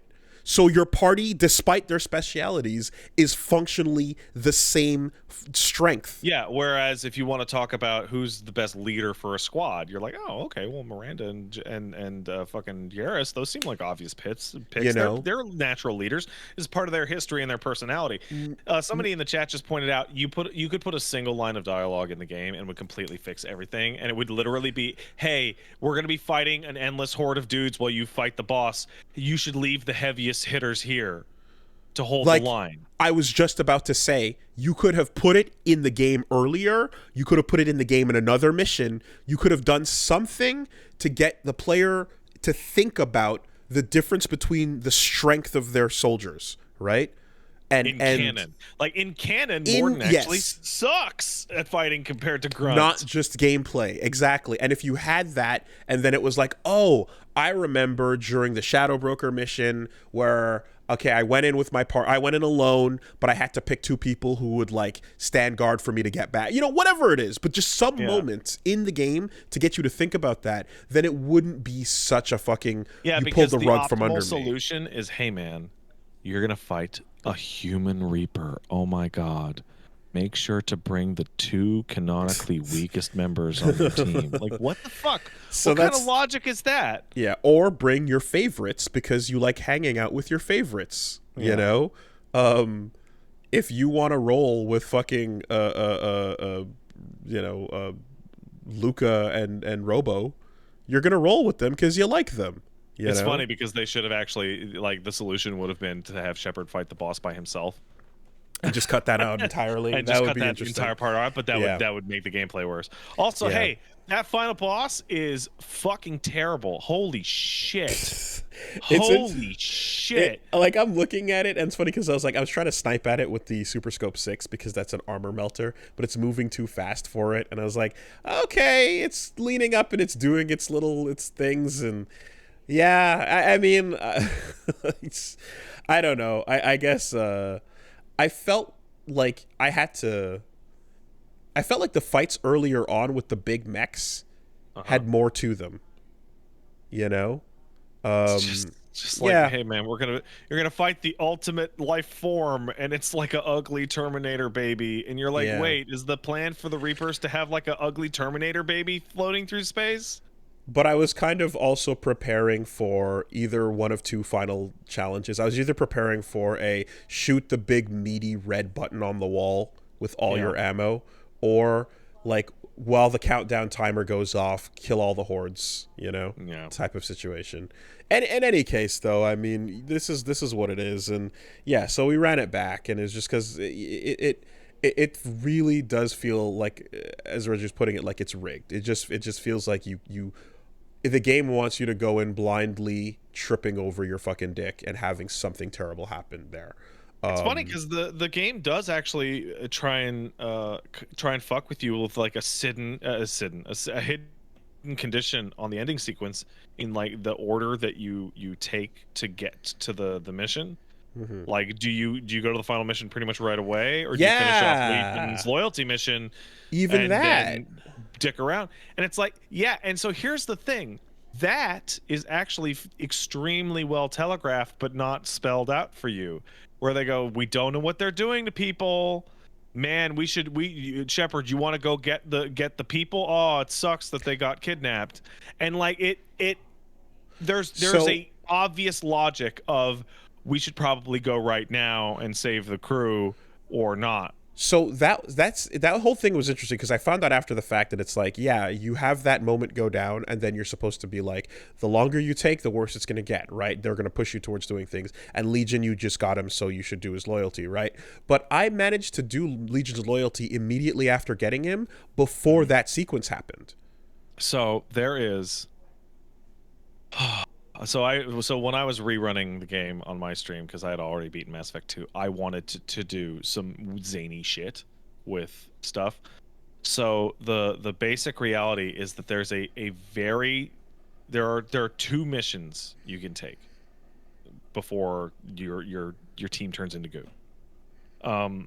Usually you get Legion and then you get your fucking loyalty mission, but it's counting up like every mission from a certain point, and there is a bunch of really, and I mean really careful finagling of like what mission you're gonna do in what order, and then when you're gonna go get the IFF and what side missions you're gonna do, so that you can do zany shit like take Legion to Tally's trial. Yeah. And stuff, or take, or whatnot, and it basically, it's finicky. Legion's removal from the beginning of the game and being put at the dead ass end of the game is the worst part of Mass Effect 2, because he has unique dialogue for every single mission you can bring him on. Okay, so I was informed a bit more about this. Apparently, that is less about him supposing to be earlier on, and it's more about they designed all the characters not knowing when they would happen, and they made them all compatible with all missions. I believe there is even dialogue for him on missions he can't go on. Okay. Yeah. Because so like the really early stuff. Yeah. I've been told that everyone was made to fit into all places because they didn't know what that order was going to be until later. Yeah, it sucks because Legion is so fucking cool. He is, but he plays healer. But he does. I do say, yeah, that's great. He plays. He's a healer main in MMO. Well, the first thing, though, like after shit popped off, I wanted to go land on Shadowbroker Planet to go look at his files, and then it was like, wait, no, that might count as time. And I was like, it's not a mission. I just want to go look at a computer. Is that going to count as time? It's a mess, and then dude. It's like, who knows if it does or doesn't. But yeah, the one thing that I did say when we got him is that like he definitely is better off not being early. He's better off being in the middle of the narrative because again, you get to recontextualize, and it would have been too much right off the bat with the resurrection of you and Cerberus, and now we got to go back and look at the whole first game through a different lens, But yeah, in the end, I'm looking at with the way this kind of concluded, and it is something that I do feel is happening, and it's understandable, but it feels like when you watch a show and there's a really compelling, but there's a really compelling, terrifying threat that needs to be dealt with immediately in the first episode and then the first season, right? Perhaps your Samurai Jack Aku style like showdown, or even the way I've been saying it in this game is winter's coming, right? Right. What that represents, the Night King in Game of Thrones, is an unknowable force that'll just destroy everything. It's supposed to be, right? Yeah. And then as we move forward in time, we complete the first game, and you are shown a taste of that threat, but you handle one of them, and you go, "Holy fuck! It would be pretty scary if we had to deal with more than one." It'd be bad. It'd be real bad. And so now we move into 2, where it's like, okay, I am pumped for how we're going to take on this super unknowable, crazy threat, right? A tech god awaits us. And then we're just going to not do that. And the Reapers kind of pawn off the entire antagonist role to collectors and other organisms. And you kind of are now dealing with like, well, there's Harbinger, and he's going to deal with these collector body things. And we need something for you to shoot at that's human-sized, right? So as long as you're fighting let these... me tell you something. Human-sized... Mass Effect 3 has a massive fucking problem. Okay. You need to have a human-sized thing to shoot. Because in my head, I'm like, motherfucker, we're looking at the Reapers. I'm waiting on the Reapers. We gotta go deal with that problem. And it's like, but here's some things in the way. And it feels like the Reapers are like running away like Liquid Ocelot and shoving soldiers in front of you, as you're chasing them, because that big moment is going to be huge. But in a Game of Thrones kind of way, well, here you got to get some White Walkers first. So the collectors as a whole are like, oh shit, they used to be Protheans. That's kind of nuts. But also, fuck that, Reapers though. So I think so. Mass Effect 2 is a great game, and I really like it. However, what you're describing is the big problem with Mass Effect. And the big problem with Mass Effect is, think about how much of Mass Effect 2 that you played actually has anything to do with the ostensible main plot at all. Almost none. Almost none. I'm talking like sub 5%. Right? Because you can even say, like, the collectors are stealing humanity. No. That doesn't actually have anything to do with the Reapers at all. Yeah. Right? I can tell you exactly. It comes up when your team is arguing and you want them to shut up. You go, guys, winter's coming. So here's the issue, right? Shut the fuck up. Mass Effect 2 is a filler episode. Like, you can actually jump straight from 1 to 3. Sure. And be like, time passed in the middle, right? The problem is that of that 90% of content where you're not dealing with a galaxy-spanning threat, it's the best the game ever gets. Ever. When you're like, hey, there's this Justicar, we gotta go get her. She's crazy. She kills people. Wow. What does that have to do with the Reapers? Nothing. Is it cool? Yeah, because now we're gonna go on a fucking secret club date to go find her vampire daughter and all that shit. That's awesome. Dude. Nappa and the Prince of all Saiyans have landed on the planet and they're killing people. We gotta go. But first, here's some Cybermen they planted. Right? Oh, you know what I Cell is waiting at the fucking games for the tournament to decide the fate of the planet. But first, here's a couple of Cell Juniors. Dude, you know what I actually thought you were gonna say? Because listen. Cell is going to destroy the planet in 7 days. We all have to get really strong. But first, hey Piccolo, Chi-Chi's been hassling me about this. Do you want to go get our driver's license?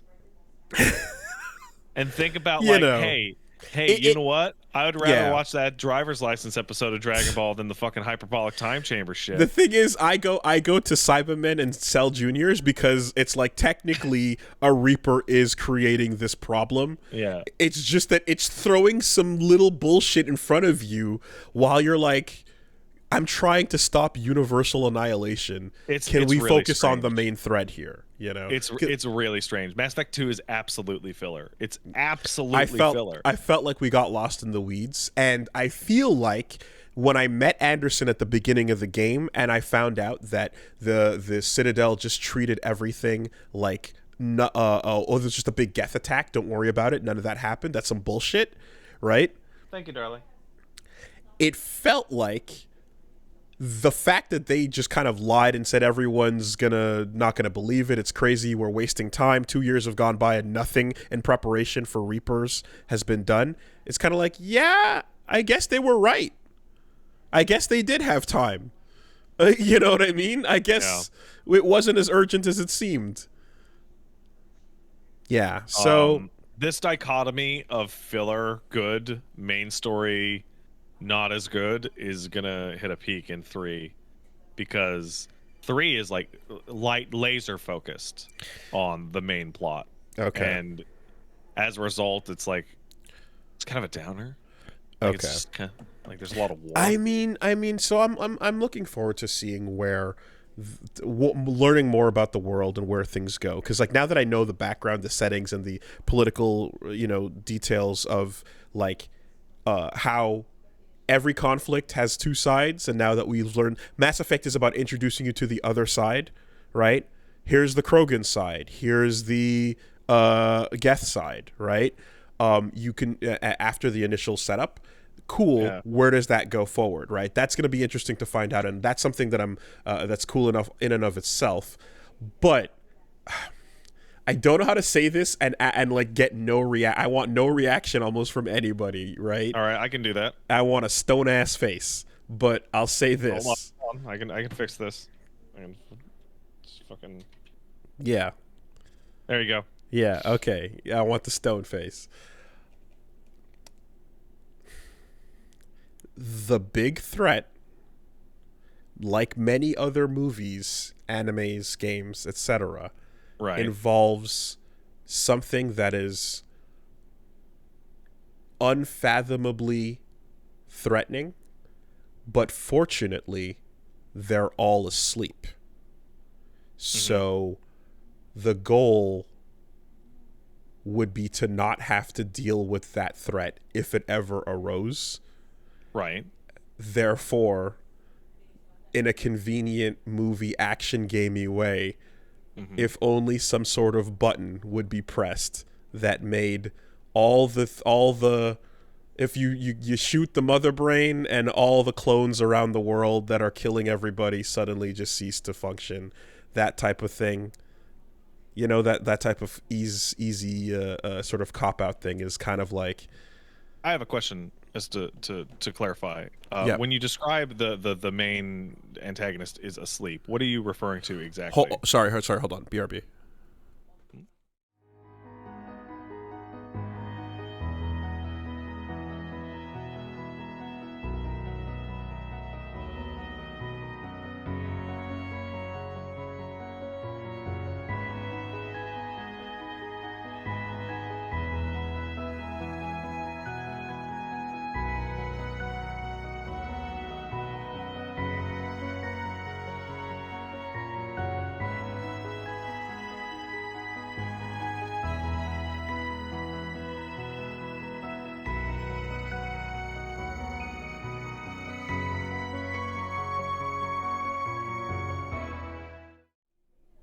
Sorry, delivery came to the door, and I'm not letting that no fucker worries. run away.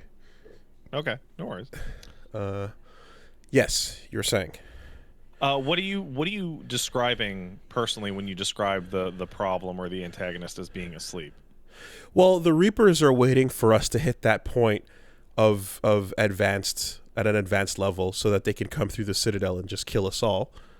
And the current thing we know about the Reapers is that they're dormant and they are waiting around to like wake up and annihilate everything like they did in the past. So I'm actually going to have to stop you there. I know you wanted a stone-faced reaction, but that is actually a fairly critical misunderstanding of what is actually happening by the time you hit the credits in Mass Effect 2. In Mass Effect 1, the primary purpose of Sovereign's plan is to teleport them into, Citadel space via the Citadel mass relay.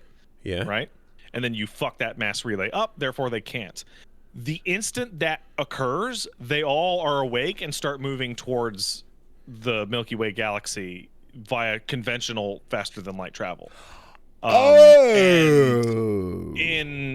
in the Mass Effect 2 ending, when you see the shot at them, I saw the shot. That is them being fairly close to the Milky Way using conventional faster than light travel. The situation you're describing, no, they are awake. Okay. The issue is that you're looking at a doomsday clock, essentially, of time between the Germans hit the lines. Okay. I saw that shot as here they are, any minute now. No, they're literally driving to your house to beat your ass. Okay.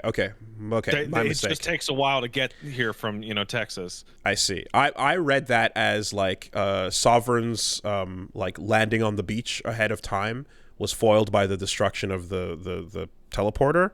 But no, like you just screwed up. You screwed up their car, so they got to take the bus. Right, but I thought that the process of stopping him stopped them from awakening. Because like Sovereign was one of the ones that was left alive in order to alert them when the time comes. No. As soon as Sovereign gets blown up and all that shit, they all wake up and they gotcha. They start moving. Okay, never mind then. All right. Yeah, that's a completely yeah. No. Okay, because that's I just kind of had a moment of like I'm trying to think of an example because I know there's so many of them, but that thing right where you see I know what you're talking. No, so what you're actually talking about is the 19 fucking 94, 95 episode of Star Trek: The Next Generation called Best of Both Worlds Part 1 and 2, in which the Borg attack Federation space, and then Data and Picard trick them into going to sleep, which is the basis for the Reapers, by the way. Like the everything about the Borg threats and the way your technological and cultural distinctiveness will be added to our own. It's a Borg send up. But in that particular case, it's one Borg cube showing up, whereas the Reapers is actually fairly clearly defined as like, no, there's like thousands of sovereigns, which is why everyone gets to be all freaked out about it, and why it's so infuriating that no one's doing anything about it, because you can't fight off 4,000 sovereigns. Yeah, but so that's why my brain goes to like the sort of obvious storytelling structure of like an Independence Day style defeat of your enemy. You know, the moment you walk through, I don't know, like end up of that same episode. okay. I'm like, you know, the moment that like the villain is kind of like taking the hero through a tour of a factory of an army of Metal Gear Rexes, you know, now or don't hit this button that gives them all AIDS. Like, and that's the thing, is exactly when you see the impossible and you go, okay, like the stakes have now become like ridiculous, but also like where's the one button, right? Where's the one thing, you know? So that's what I kind of was thinking about there. All right, interesting. Are you familiar with the trailer / setup to what Mass Effect 3 is about? Not at all. No, not at all. Fascinating. I mean, I definitely saw it back when it first came out, but I have no context, so I don't. That's actually really cool. Yeah. I eagerly await your thoughts on Arrival next week, because Arrival is one of the most interesting of those DLCs. The only thing I know is when I moused over Mass Effect 3 on the launcher, the icon for that game started showing what looked like comets falling. And that's it. I am going to tell you something from an interview that came out 3 or 4 months after Mass Effect 2 came out. Because there's something in Mass Effect 1 and Mass Effect 2 that people were like fairly like bothered that they didn't get to see. And I understand, which is, hey, what does Earth look like? Oh. Like what does Earth look like? That didn't bother me. And they said, quote, "We have something very special planned." Okay. That didn't bother me because in the first game, if I remember correctly, when you get back to the Milky Way and you kind of not Milky Way, when you get back to Sol, right? Yeah. And you start looking through all of our planets, you're like, it's kind of funny how unremarkable it all is. Yeah. And I kind of found that charming, you know? Yeah. And then in the second game, well, you do have the moon mission, but but that's that's the Earth from space. You know, right. that's And then in the second game, you have a more detailed breakdown of some of that stuff, and then you have the Kasumi DLC, which shows you artifacts that straight up spell out major Earth history moments. Yeah, and I'm like, okay, sure, that's fine too. It's just this weird detail of like specifically, I don't want to know what's going on Earth. I want to know, what does Earth look like?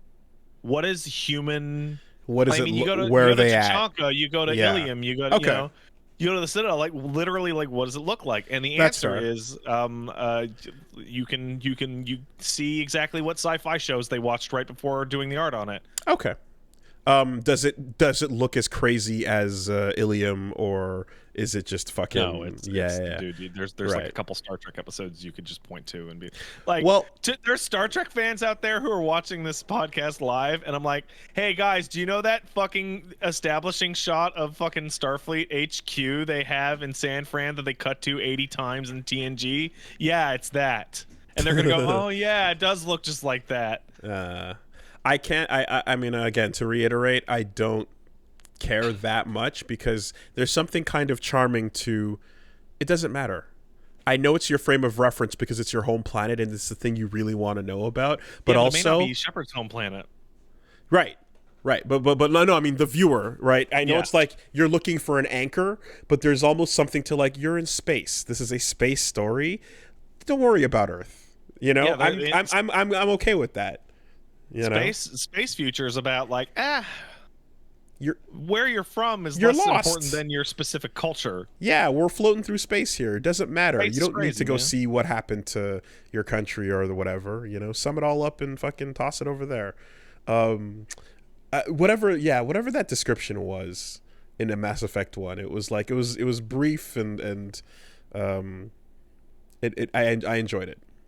The weirdest part about Earth in Mass Effect is that Earth is still not under a unified nation, despite having extended out into space. Yeah. So, anyways, Like there are countries on planet Earth in Mass Effect that are like, we don't want to do space stuff. We're good here. While the Systems Alliance is bringing back like Turian and fucking Korean technology, and there's like, no, don't want it. and I mean so that's also kind of what was fascinating about what was the Shadow Brokers race, the original, or not the original, but hold on, I'm the gonna Yardat. The Lorax. It's the Lorax.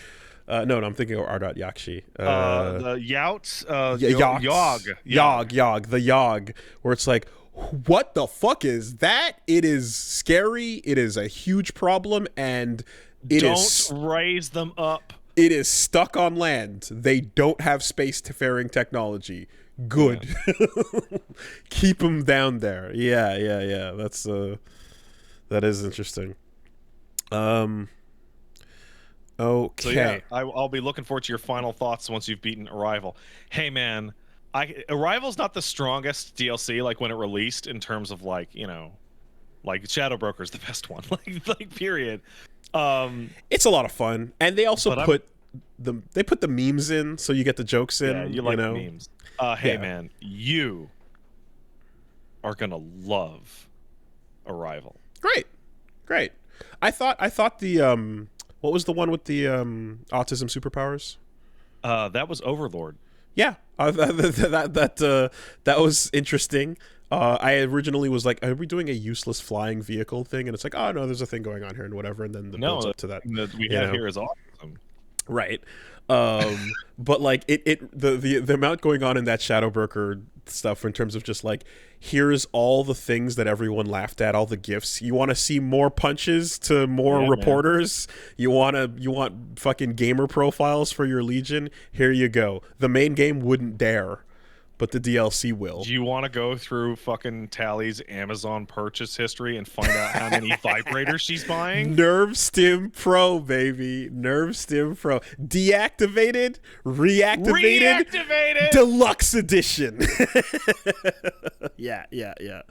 All right, I gotta use the bathroom. All right, see you in a sec.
Okay. Uh, so something else I want to talk about is a game Tell I me this played. thing. I played a game this week, and I want to give it. I want to give it its flowers, cause Give it its kisses. yes, because this deserves a heaping of praise. There's this Okay. game. It's called Yomi Hustle. Okay. Is Uh, this related to Yomi? it is not related to Yomi. Oh fuck! God, this is so fucking. Okay, fine. All right. It is a bunch of stick figures doing high octane Zhao Zhao fights in All the right. All right. style of your old Newgrounds, stick fights, and it's also got characters Oh, that I are sees it. doing things that are like, yep, that's just Dante doing sword Mm. gun tricks, and that's a mage doing casting spells, and that's a ninja doing alpha blades, and beta blades. So it's a little stick figure fighting thing, right? But it was unclear to me when I downloaded it. People were like, "Yo, you got to check this out." I'm like, "Okay." I'm like, "Okay, I'll play a little indie fighter," but it was unclear to me what was exactly happening until I fucking opened it up, and I realized that this is not a fighting game that is just an indie fighter, but it is a turn-based fighter. But it does something that Oh, is interesting. it does something very interesting that I've tried to piece together in my head a fighting game design that could be turn based and be kind of like fair. And we played a game not too long ago called Mega Knockdown.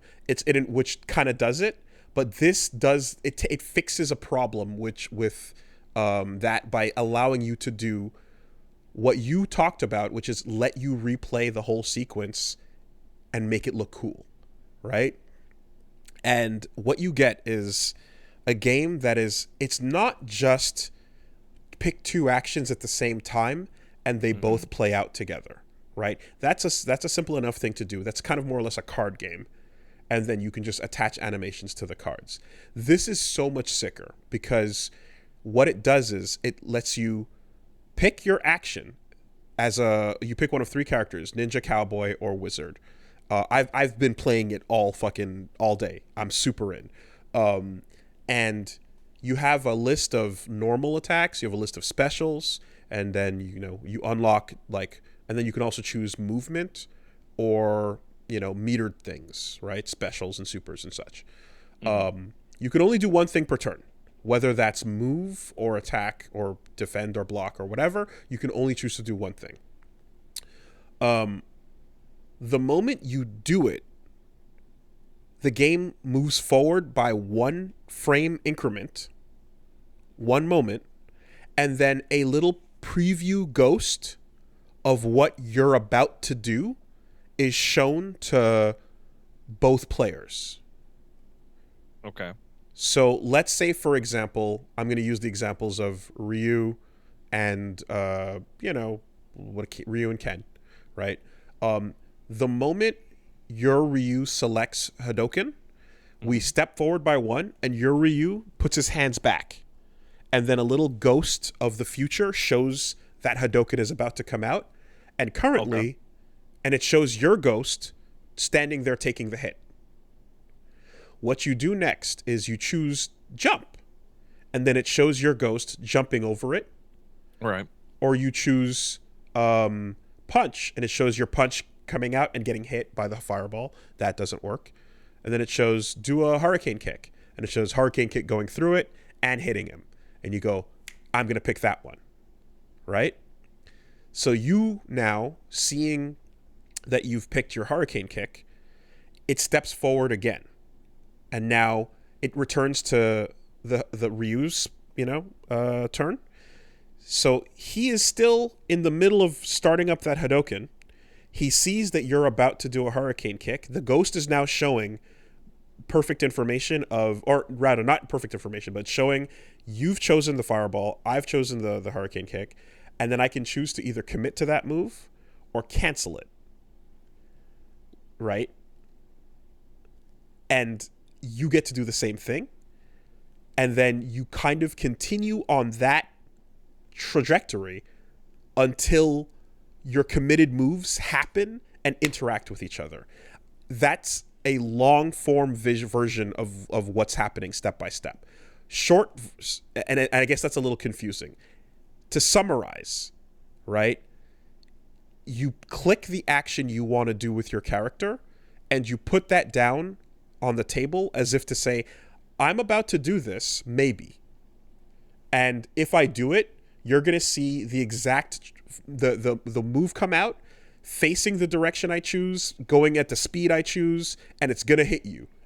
You can get out of the way by choosing to get out of the way. Is this just a very slow fighting game? Yes.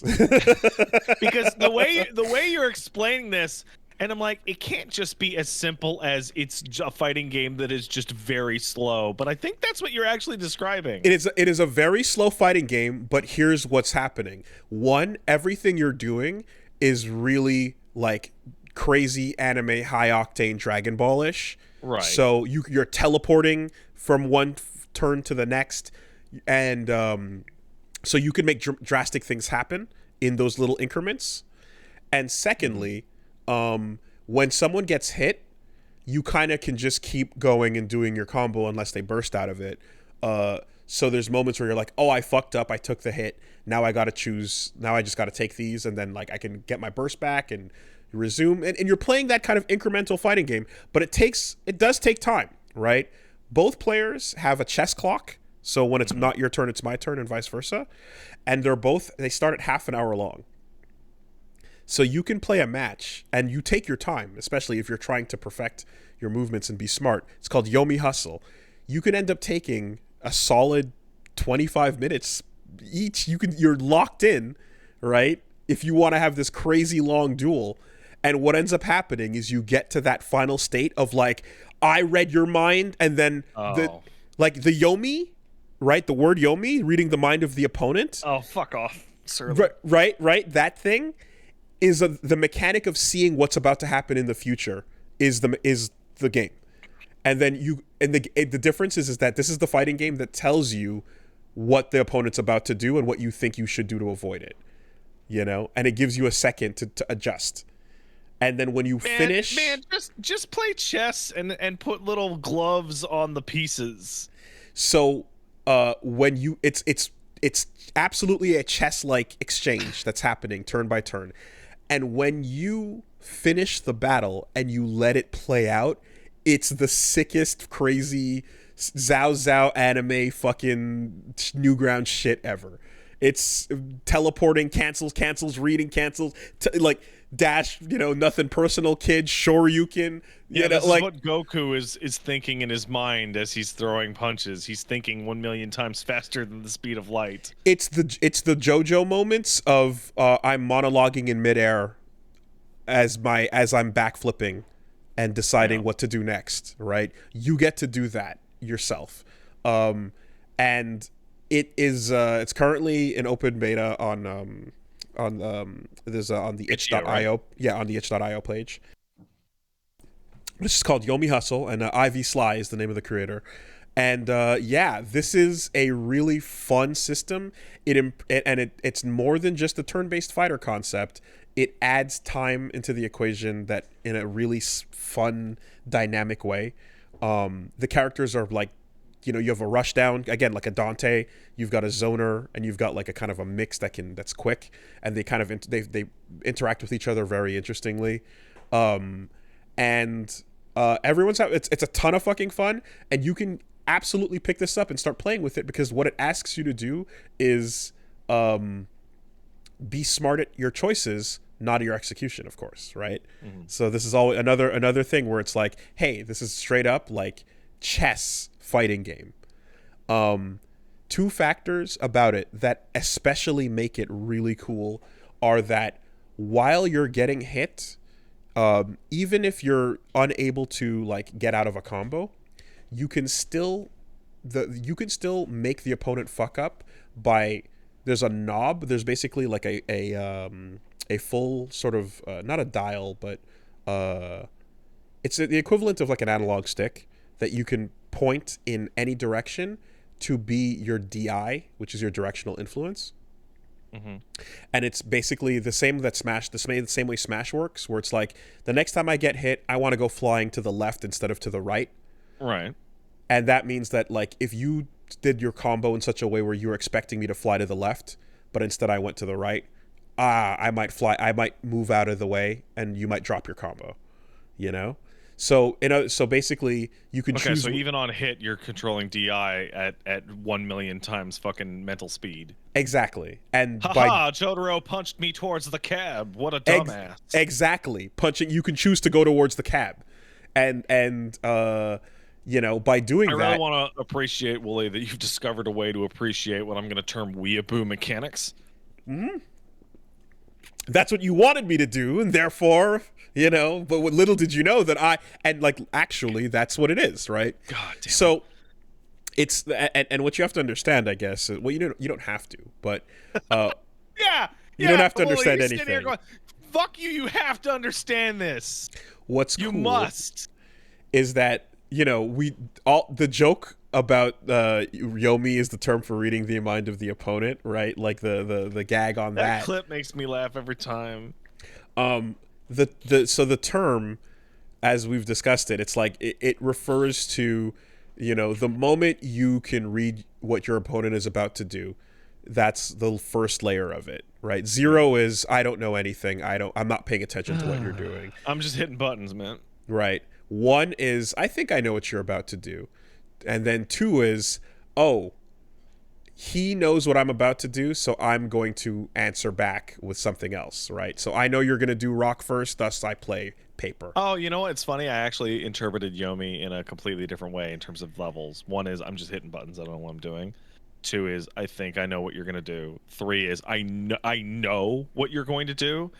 And I always interpreted the highest level of Yomi, which is I can make you do what I want you to do. Right? It like is, in terms of training an opponent.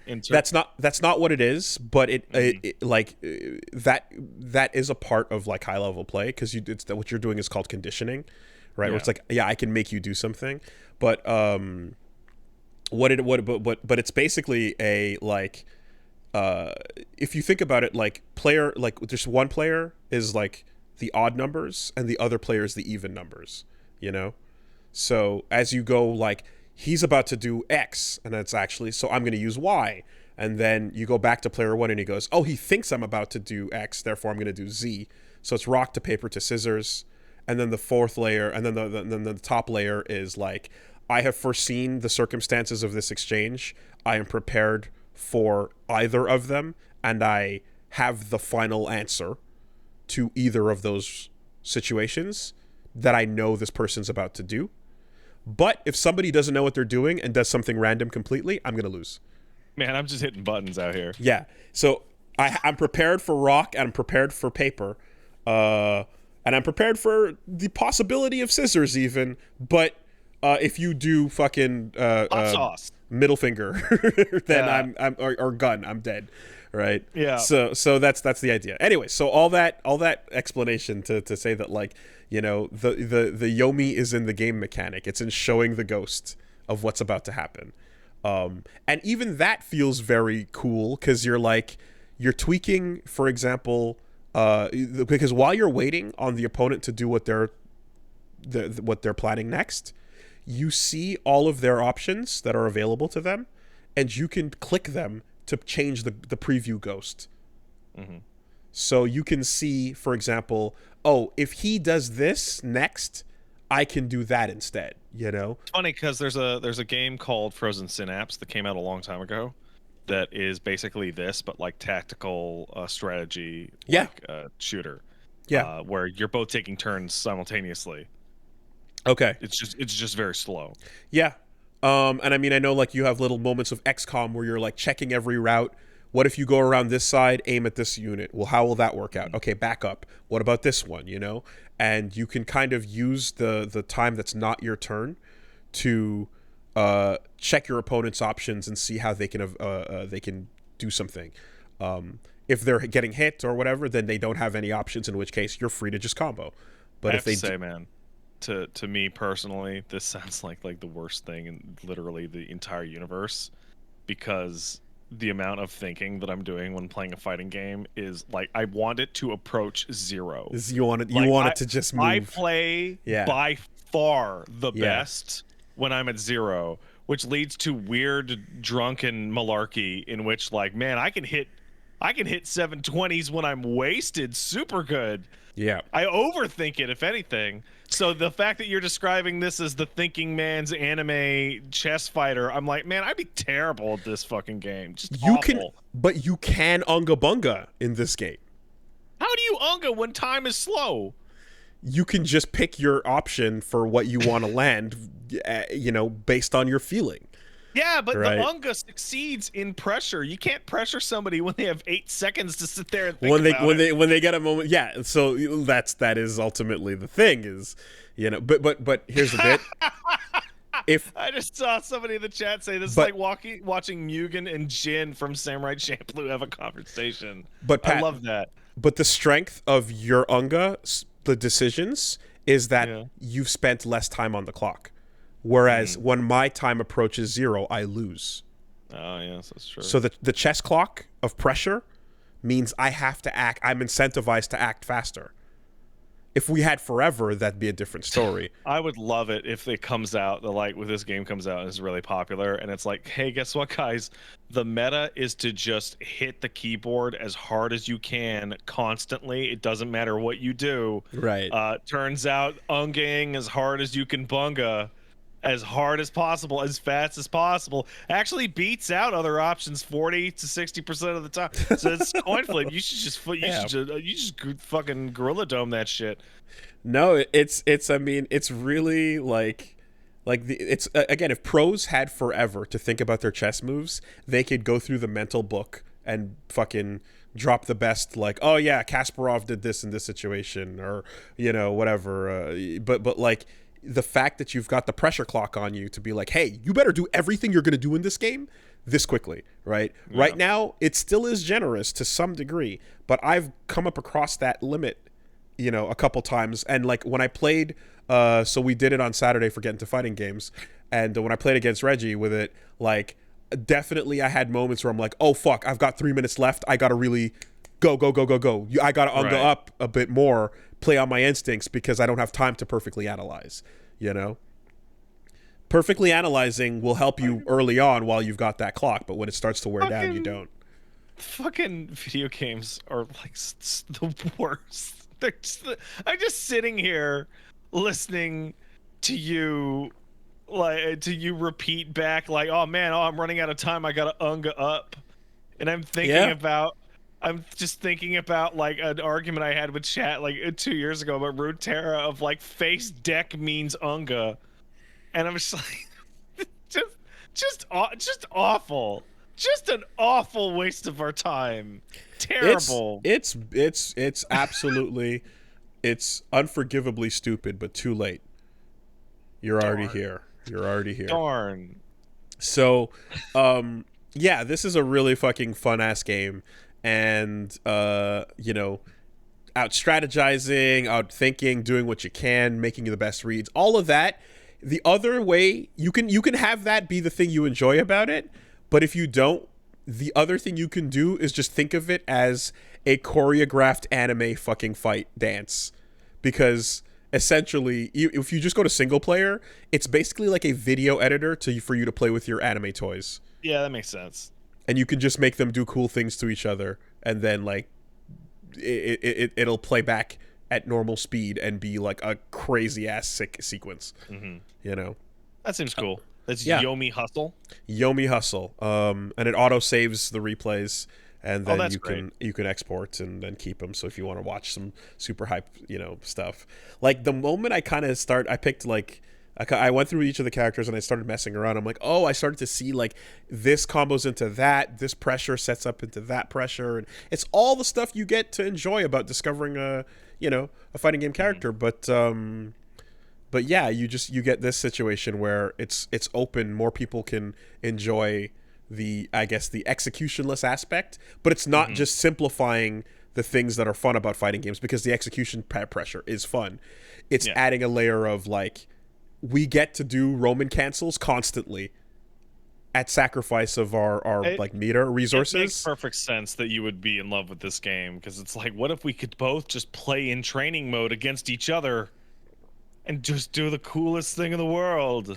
Well, it's not training mode. It's just like it's honestly it's how do we do the cool things that are happening in Dragon Ball fights at Yeah. faster than human speeds?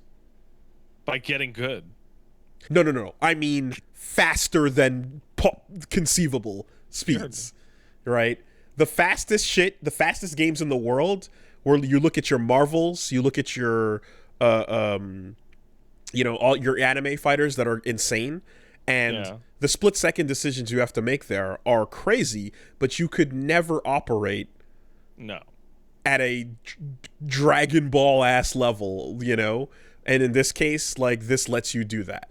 So it's more of a anime battle simulator. Reenact the Tournament of Power, which canonically took 30 minutes. Right. And Right, like- you get to think at the same speed as the anime characters do. Yeah. Which is I'm in midair right now.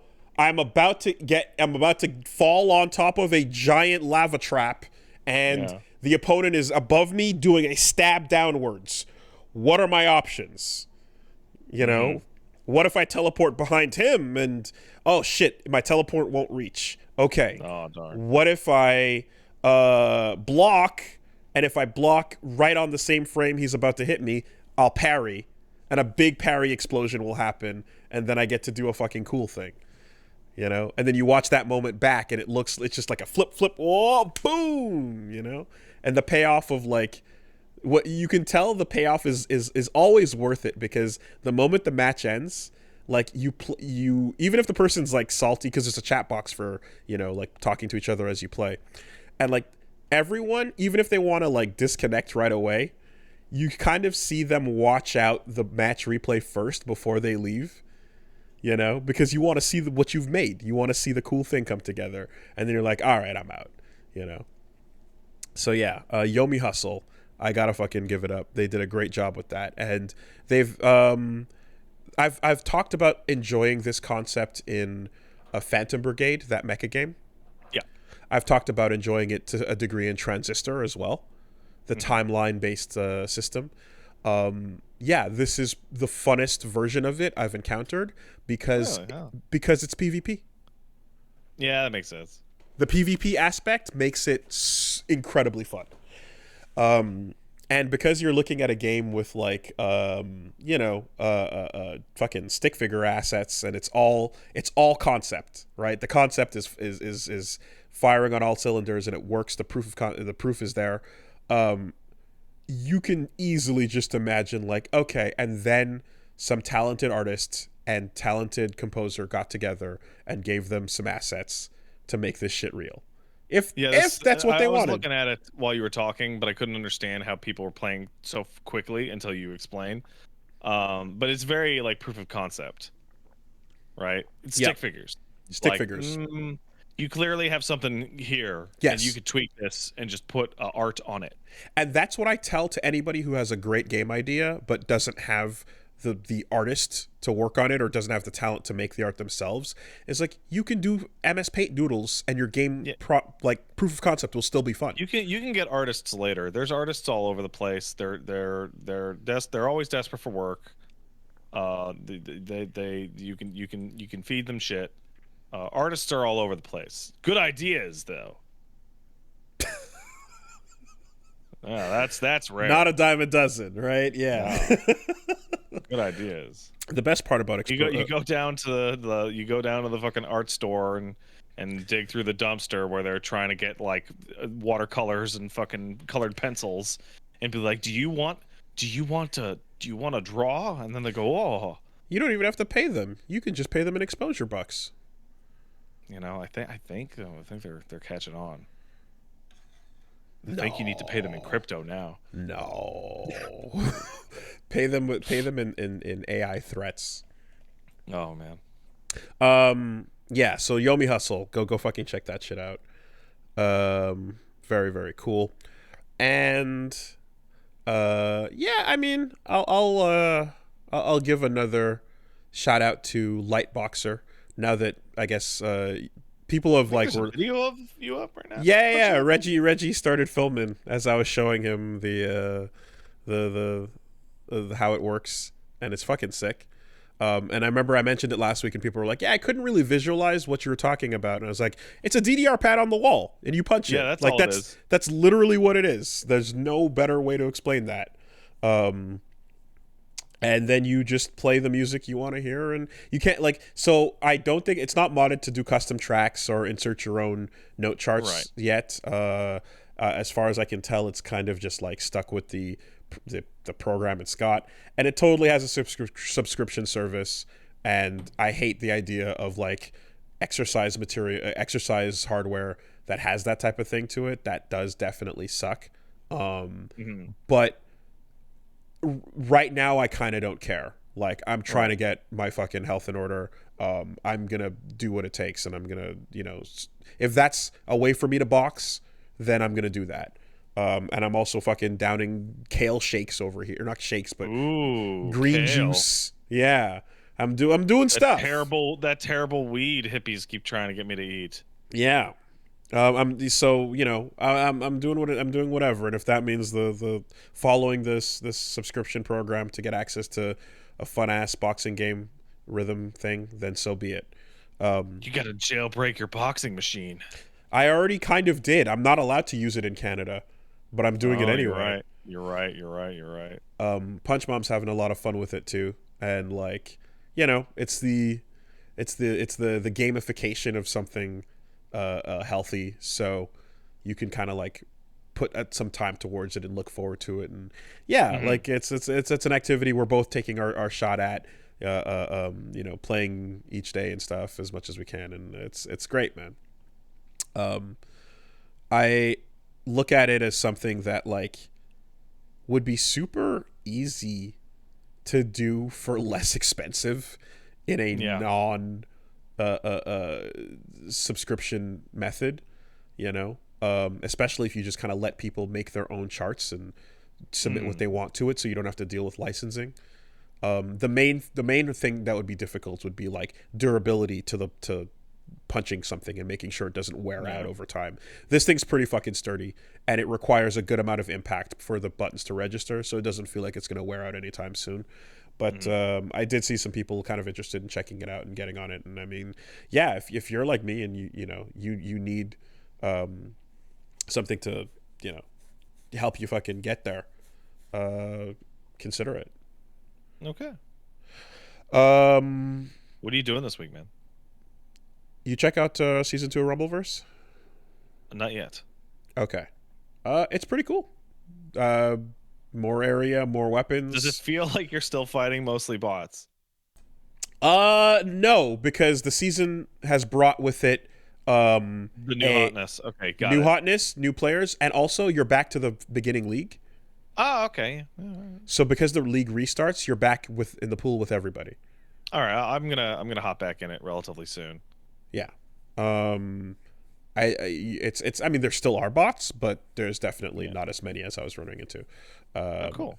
Yeah, and the new area has got like a lot of fucking pits, a lot of treacherous ass things to fall into. Well, yeah, because now there's a move where you can pick somebody up and fucking carry them to a pit. Razor's edge them off the edge, exactly. Yeah.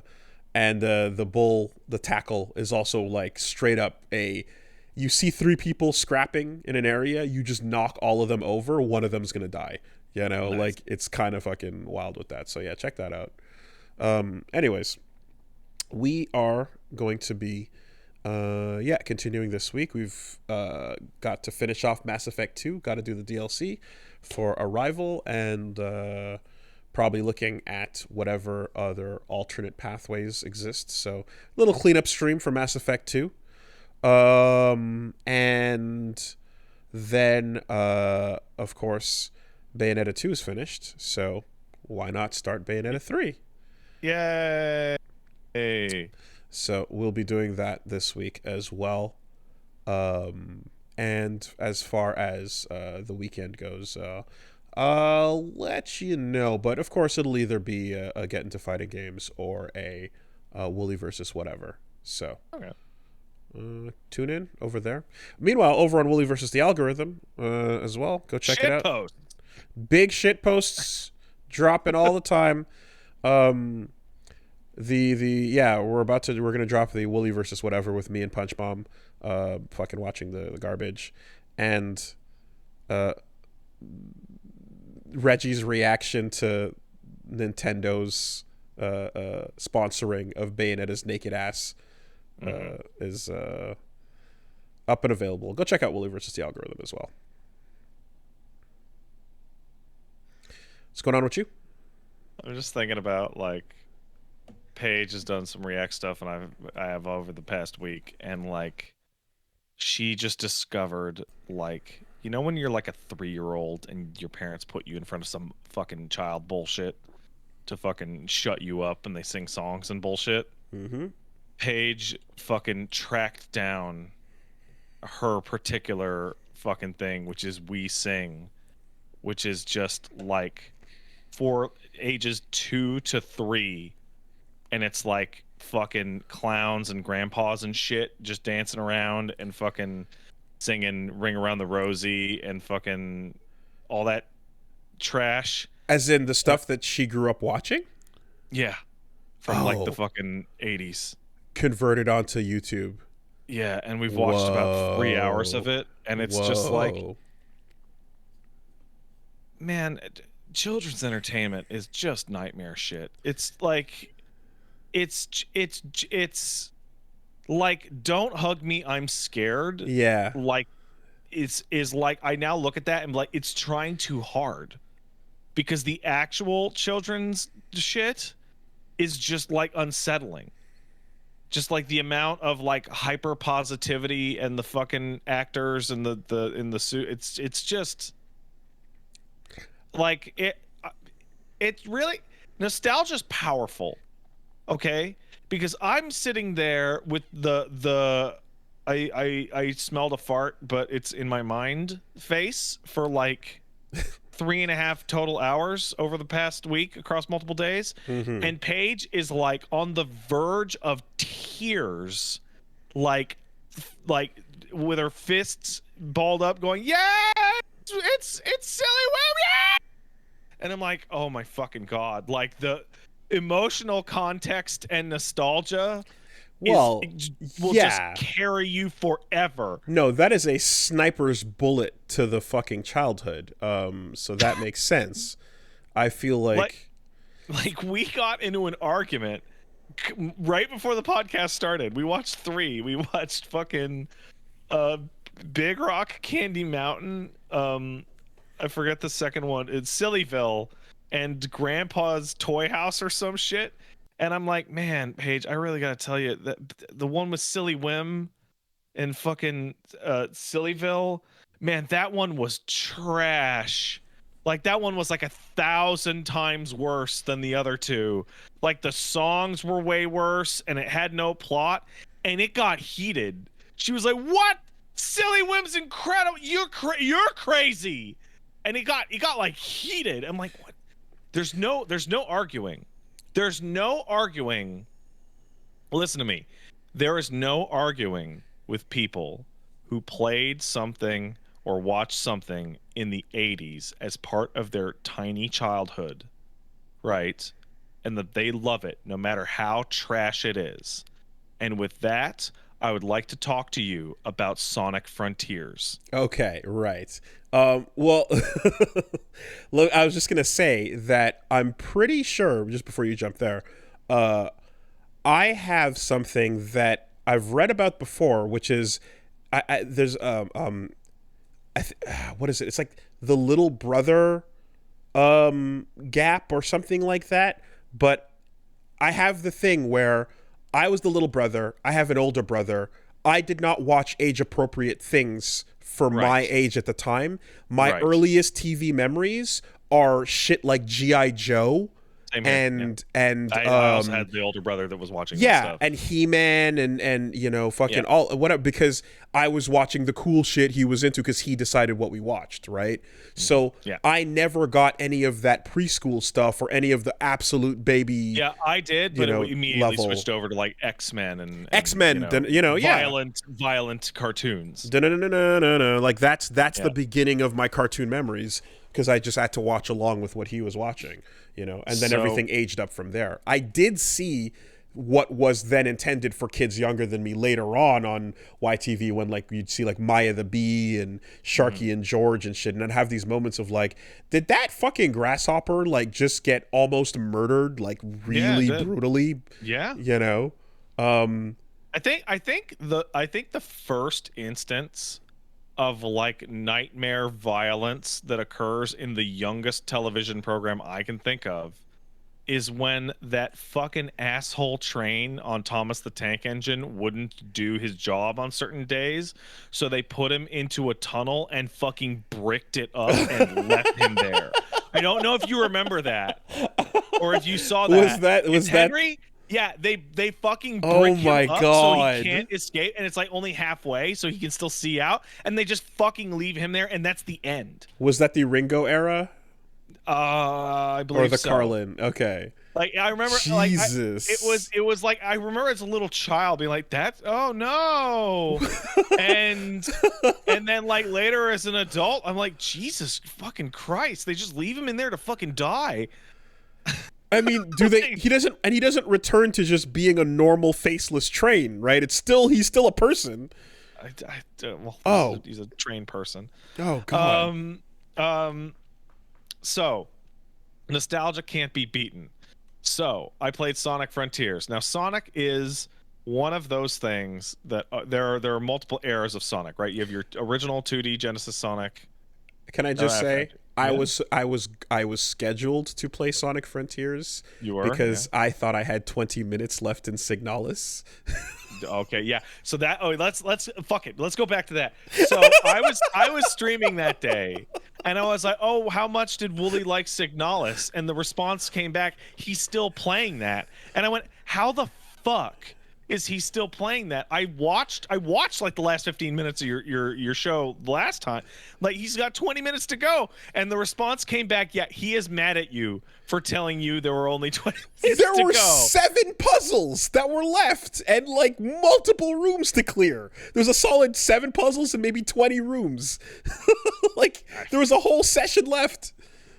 Anyway, I think what happened is that you were at the computer looking at the medical records. When I did that, I was 20 minutes from the end, but you might have done it out of a slightly different order. Perhaps. Also, There's a couple of moments where you can zig or zag. Also, we're dealing with Wooly time. Sure. Versus Pet time. Sure. But I mean, I when it comes to that, I guess all I can say is if you look at Wooly time, I'm not standing still. Yeah, I should have. I mean, sometimes I stand still and talk. Actually, that was a bad thing for you to say. No. Sometimes I absolutely stand still and talk. This is true. All right. You know what? Never mind that point. But but a lot of the time, I'm doing a thing. It's just I'm gonna stop. I'm gonna read the note. I'm gonna go, oh, what was that again? To see if I can, Yeah. All right. So Sonic has a lot of eras, right? There's the Genesis era, then the Saturn had nothing, like the Saturn had 3D Sonic Blast, but then you went to the Dreamcast era where you started the reality of 3D Sonic, and then you had I don't know what to call it, like postmodern Sonic, which is like Unleashed onwards, and then we have Sonic Frontier, which is part of a new gen of Sonic, the open world Sonic, where Sonic controls significantly differently. Boost era, Advance. Okay, I'm not super familiar with all of these. What I will say is that I was a child when I played those old Genesis games, and as such, I adore them and love them, and they are the best games, and I will fight you. However, I got to get up. I'm going to keep listening, though. Yeah, that's fine. Moving past that particular emotional attachment, yeah, no, the Sonic 1, 2, and 3 and Knuckles, they have problems. They're not perfect. They have issues. The music is pretty good, but like sometimes it boosts you too fast, and there's stuff that you can miss, and some of the bosses aren't that great. One is trash. One is a bad game. It's wild that it created a franchise. One is bad. And then but I went back to them decades later, and I felt like I tried to approach them objectively, and I felt like, yeah, these are pretty good. And then I played Sonic Mania, which is widely regarded as a good 2D game. And Sonic Mania is very similar, but also very good. So I feel fairly confident that those games are good. Um, I will fight anyone on the street to the death who tells me that Sonic Adventure 1 is anything but a pile of fucking garbage. And I really strongly, genuinely feel like those people are insane and forget that 60% of the levels in Sonic 1 are complete garbage. They remember playing as Sonic. They remember Open Up Your Heart. Maybe they remember playing as Tails. They don't remember playing as Knuckles. They don't remember playing as E102. They don't remember playing as Amy. They don't remember playing as Big the Cat, etc. And so on to Sonic Adventure 2. But hold on. Go. I think Sonic Adventure, and by comparison, Sonic Adventure 2, which I have not only played for about an hour, but it's a very direct sequel. I think those games are complete fucking garbage, and that if you like them, that's because you were a stupid baby when you played them, and you have the mind of a child. We can now move on to more modern Sonic games. I don't like Unleashed. I don't like 06. I fucked around with colors, and I'm like, I don't care for any of these games. I think these are all not good. I don't like the way 2D Sonic controls in Sonic Generations, etc. Moving off of that, starting up Sonic Frontiers is pretty positive. Sonic in the open world and during his boost, racing sections, feels well. Like, the controls are really good, and it has a really bizarre amount of granularity on what you can do to those controls. Like, you can choose starting velocity and acceleration on Sonic's average 3D movement. It's really it's a lot. It's a lot of granularity. The open world is actually tons of fun to move around because Sonic's crazy fast and maneuverable. The levels are siphoned off into their completely separate little cyber world sections that have no cohesion with anything else. It's just an excuse of hey, you want to fucking do a Sonic level on Angel Island or Metropolis Zone or the fuck it, right? Do it. I don't care. It's the cyberspace, right? It's fun. And S ranking and getting all the rings, or getting all the red rings in those stages, is actually a lot of fun. It has combat, and it's combat. It's not like, I saw the trailers for that. Yeah. It's got a move list. It's got a move list. Mm-hmm. Sonic is insanely laughably overpowered for the game that he's in. You can just do infinite Rapukin kicks from the sky and just hold down the button and just ice everything. It has a parry it requires no timing. Mm-hmm. You just hold the parry, and when something hits you just parry it. But these are things to make the when you're fighting stuff more interesting and more fun, and it's good. It feels like there's occasional roaming bosses to deal with in the overworld. It's pretty interesting, and it is jank.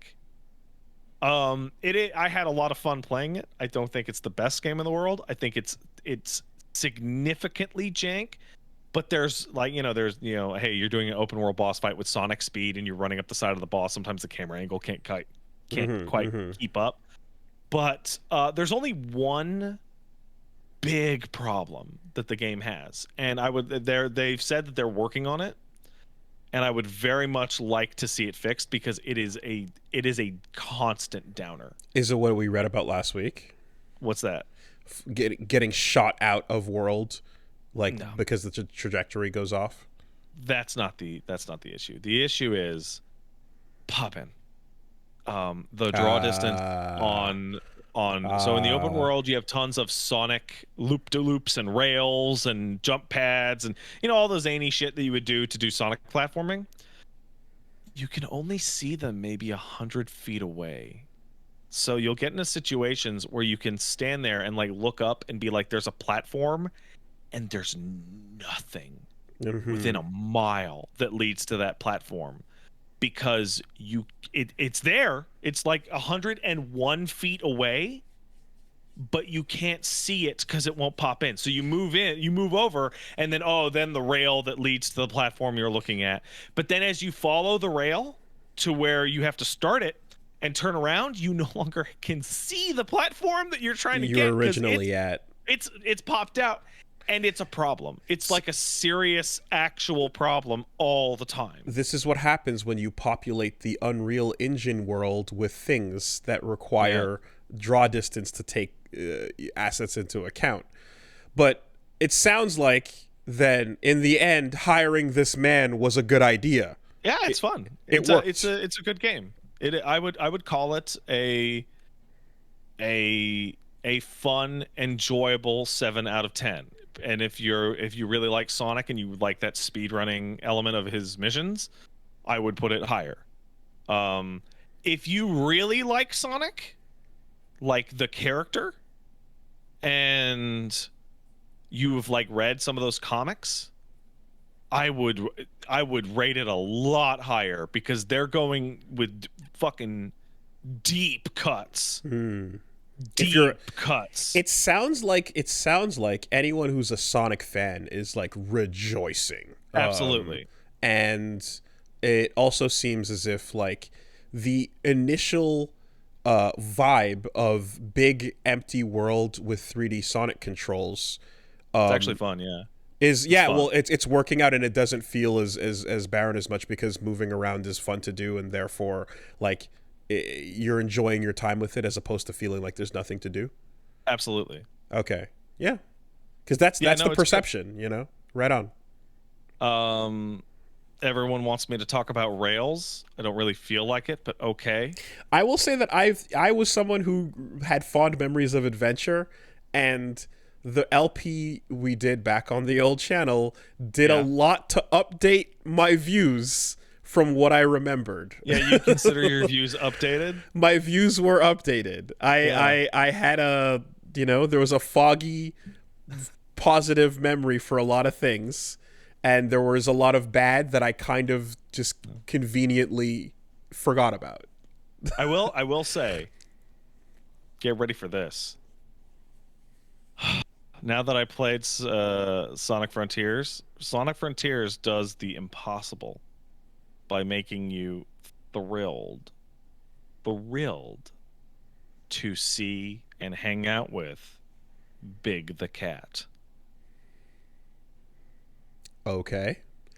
So his last outing was Sonic Dream Collection. That's true. Lest we forget. So in Frontiers, one of the little collectibles you can get is purple coins. And you can then find that Big the Cat has been nonsensically dragged into the cyber dimension in his own fishing dimension, and you can pay him a purple coin in order to borrow his fishing rod and play what is essentially another version of Sega Bass Fishing. Nice. The fishing mini game that Sega is mandated to put into every game it can get a hold of. Of course. And is a fairly easy little fishing game that's pleasant and nice. And as you fish, you get tickets that you then cash in to just buy whatever collectibles you want. Like, if you're like, oh, I need more of the hearts to unlock the next story mission, and you don't want to scrounge the map for, whatever, yeah, go hang out with Big and get more than enough in like 2 fish in order to skip that part. Do you want to have do you want to unlock audio logs from Robotnik associated with this game? Yeah, go buy those. Do you want to instead of trying to find the attack upgrade pieces? Yeah, no, just hang out with fucking Big and just fucking fish and just get the fucking attack upgrade pieces. So I have a very stupid but I think important question. Which Sonic is this? I think it's like Ian Flynn comic Sonic. It is not Adventure Sonic or any of the It is comic Sonic brought into this game. Well, I think what they've tried to do is that every single fucking Sonic is canon, and we're just gonna fucking move forward that it all happened. Sure, Because, and I know like, Generations kind of like already touches on that, but like the one you're running around as in the game is a Sonic that up until this point has not been playable, which is the comic Sonic. it's still Sonic Adventure Sonic. It's just Sonic Adventure and the comics all happened. All of Sonic is canon, and if that doesn't quite work, just shut up. I thought that IDW comic Sonic was his own Sonic. Well, I mean, they fucking reference goddamn fucking Central Island or whatever the fuck it was in Sonic Adventure within like the first hour of the game. Okay. And then he starts talking about characters from the comics. Did Sonic Boom happen? I don't fucking know, dude. Okay. I don't think so. All right. Well, whatever. It's Sonic the Hedgehog. Do you remember that time Sonic the Hedgehog did that thing? Yeah, probably. Yeah, and then 2 movies came out. Yeah. It got a little complicated. They're hiring a lore master to figure this shit out. So I'm asking the question because, I'm the wrong person to ask. But regardless, even as somebody who is diehard 3D Sonic is trash by default kind of person, yeah, Sonic Frontiers is a pretty enjoyable game. I liked it. So, yeah, how much did you play? I guess I played it for about 5 hours. I beat the first island. There's 5 islands, so I did about 20%. Okay. Yeah, it's good. Good game. Does it feel so? Yeah, I guess that's kind of the sentiment, and of course the more of a fan you are, the stronger that's going to be. Yeah. Now I know, for example, like for you, 2D Sonic, you're to the level of like you play Sonic 4, you press one jump button, you go nope. Yeah, well, I'm out. So, yeah, a lot of people are like that because that game is bad. Right. It's fucking terrible. For 3D Sonics, is this that kind of like? Is it like an overhaul in a way that no other game moved? I felt like. So I wouldn't be able to tell you because Mania is like my experience with 3D Sonic is very limited. My usual experience with 3D Sonic is I pick it up and play it for about 5 minutes and I go, this is bullshit, and then fucking walk away. I did not do that for this one. Therefore, it is better. Okay. Yeah. In addition to Sonic, I also played lots more God of War Ragnarok, which is significantly bigger than the first game. Not done yet. I'm not even halfway. Okay. Like, how many days did you do it? I have done 4 streams of 6 to 8 hours in length. Oh, wow. Okay. All right. Yeah. And I am like clearly not the same. Not fucking halfway. It's beefy. Jesus, man. Okay.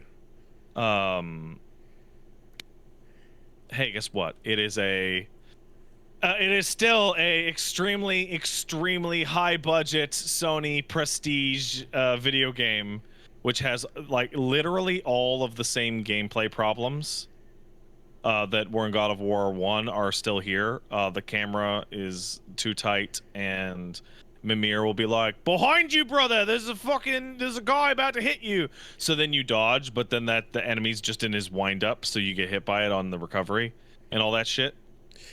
So you're like 30 in hours? I would say I'm about 25 to 30, yeah. 25 to 30. Okay. Yeah.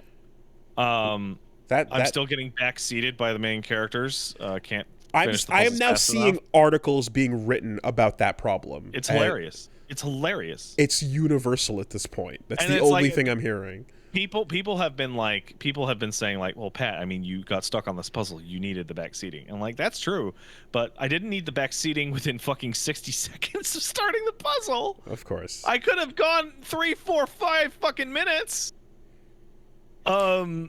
And there was one instance in which somebody, like one of the characters backseating me, confused me about what to do Because you didn't look at the because I wasn't looking at the right thing and the didn't thing understand what yet. they meant. Yeah. Exactly. Great.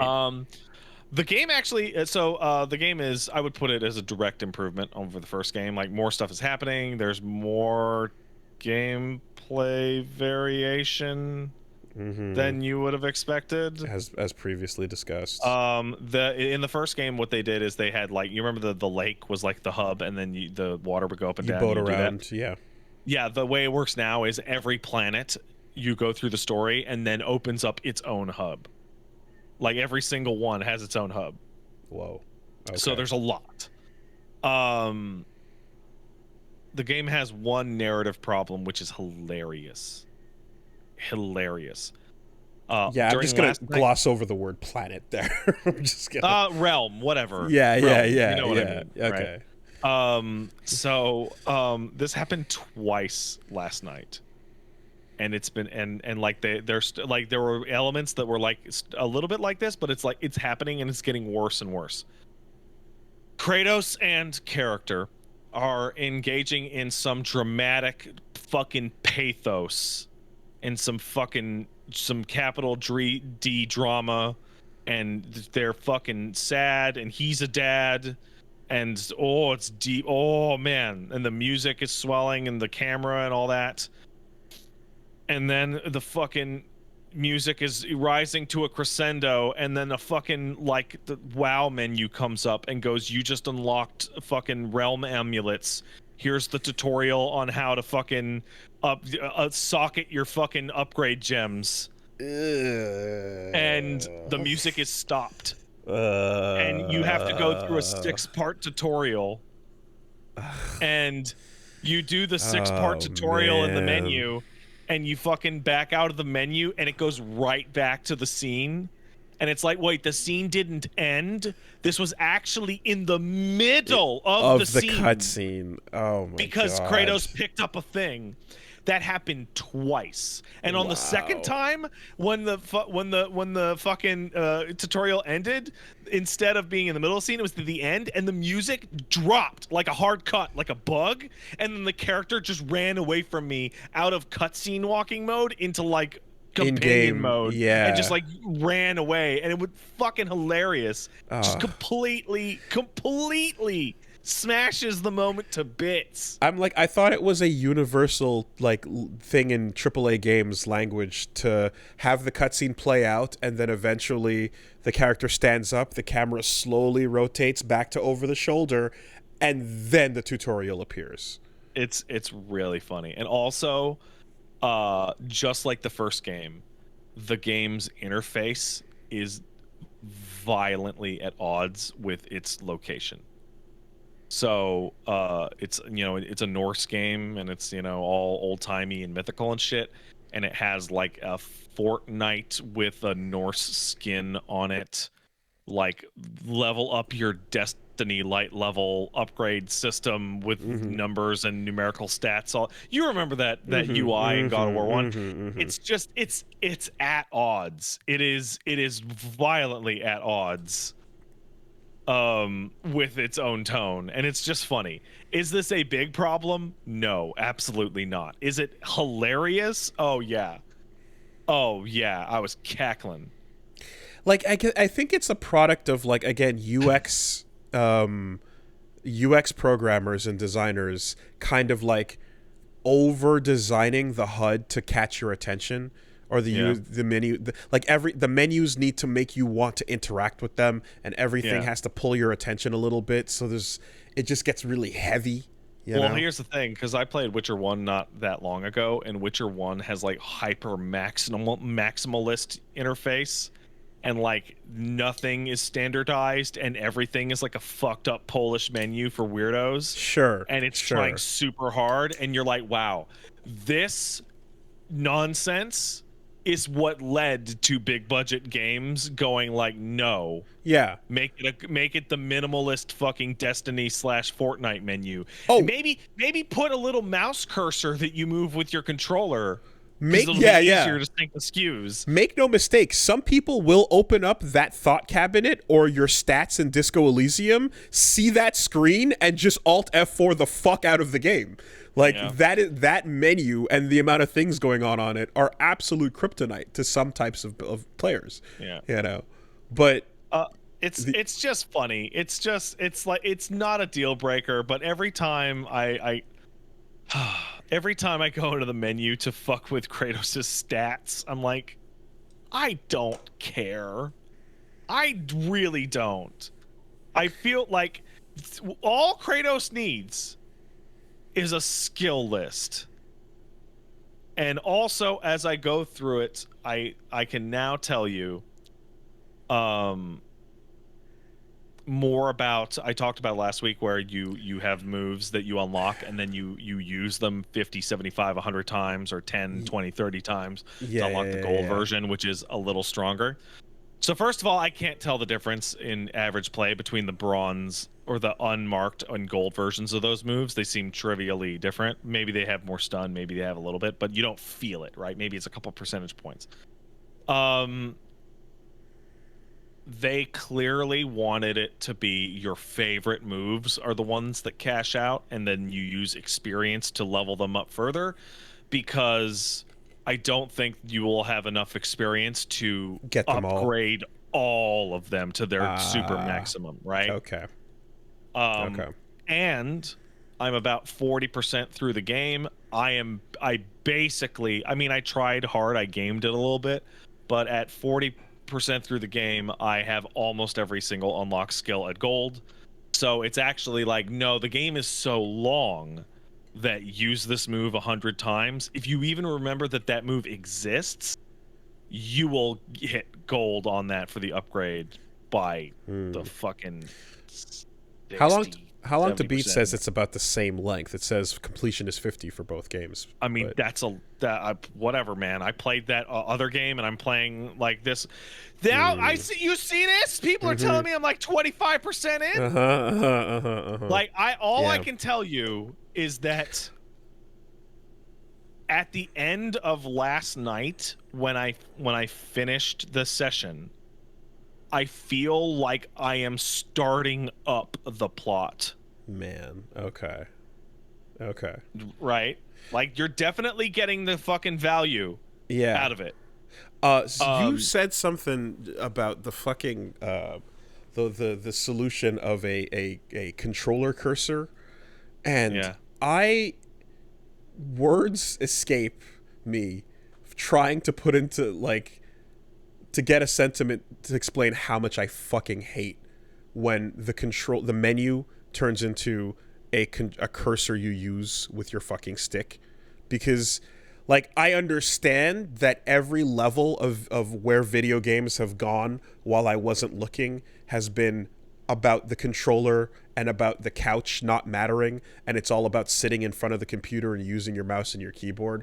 But when I'm playing a fucking game that uses the controller anyways, and the menu just gives up and doesn't let you select things because you have to move a fucking mouse over because it's just easier to simplify what you're doing with the mouse anyways. Are you familiar with what game started that? I don't know who started it. I can tell you. It is Destiny's fault. Oh, God. It is just Destiny. Giving up. Fuck the menus being navigated normally. We just don't want to bother with figuring out what up and down does in every section of this menu. Now, I want to point out, God of War does not have this. God of War has regular menus, but that's because it's not being built with a PC control source in mind. Sure. A lot of games have started this mouse cursor controller shit. And do you want to know the stated reason for why that is? I'm guessing it's easier because you just map the mouse input to the fucking stick. That is exactly what it is. Call it a day. So they don't have to make two interfaces. Yeah, but a UX designer's job is to go to each screen and make sure that the fucking... Like a DVD menu in the 90s had to have somebody figure out what up and down do. No, you know? No, fuck it. No. And like there's times where you're playing like something like... And here's where it gets weird. Multiversus is made for your mouse to go to travel around that screen. So there's all these moments where like it's not laid out in a way where it's like, is that menu option diagonal from where I am right now? should left or up go to it? What do you? That's over there. What? You know? Yeah. So it's getting hard in that way too, and I hate it, man, because it's just like fucking the thing it's just all those people playing fucking multiverses mouse and keyboard, huh? Yeah, well, I don't know why it has that, like, you know? And then, and like the front end of like all these games that are doing the Overwatch thing, even Rumbleverse is doing it. You're like everything that has that type of, here's your hero, main character, here's your list on the side, and then your top little selectables, and you're just like, fucking normal menus work, man. I get it. Everything has this like no, but it's harder. I don't want to do it. Phone interface blown up to a full screen. Don't want to do it. No. Is it? Are we just killing off controllers and couches? Is it just over? You know. You're using your controller to move your cursor, man. Come on. Yeah. God of War, good game. Big game. Big game. It has maybe the most outrageous case of like Metroid progression blocking of anything I've ever seen, because in like the very first area you find these little vents of steam coming out of the wall, and when you hit them with one of your tools, like Atreus will go, I don't think we have the equipment for that. And you're like, okay. I still don't know what unlocks those. I have no idea what turns those on or off. Perhaps it'll be time stop. So like every single level in the game, I have found 3 different types of doors that need a time stop. And I have found one of those things after about 30 hours. Okay. So like, oh man, definitely getting your value worth. That game is fucking cool. And it's weird because the progression is a little silly, because like you're like, I'll never have enough time to unlock all these moves, and then you like do an entire realm and you're like nowhere forward on the plot, and you're like, oh no, actually I will have plenty of time to unlock these moves. So something that's really great about Metroid games is in their design, every time you encounter a colored door that you can't open with your tools, you funnel it off in your brain, and it creates a feeling of incompletion in everywhere you've been. Yeah. Right? And it lends to the size. You don't feel like you're done until you're fucking done. Are you getting that in every area of this? Oh, every single one. Yeah, every single one. Okay. You're coming back through all of it. Yeah. Do you remember that you had like heavy and light runic attacks in God of War 1, where you have like a special move associated that you hold block and then R1 or R2? I got the first heavy one in the last hour of play last night. Like the entire mechanic of heavy runic attacks was just not available for the entirety of my 4 streams until the last hour. I mean, like, has the title dropped yet? It feels like I got like last night I beat the tutorial. Yeah. Okay. Wow. It's zany. It's fucking zany. Quadruple A, man. Absolutely. That's like there's a lot of like doors that are opening, and I'm like, you really didn't have to have a bespoke animation for just this pile of rocks or just this door or just this thing in the way, but you did.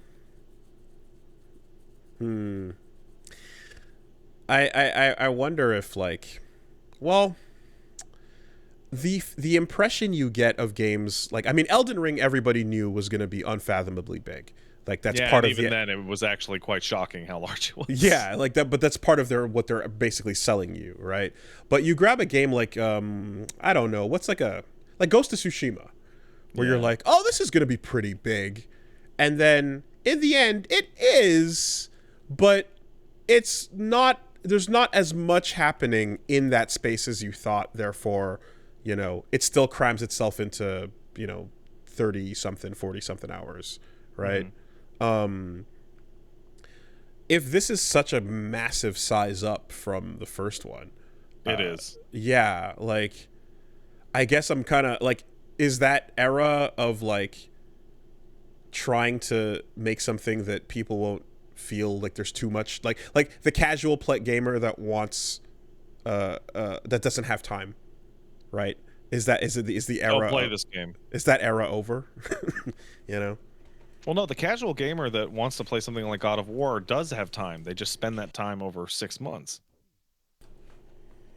Right, you're talking about it for the rest of the year and then some. Yeah. Yeah.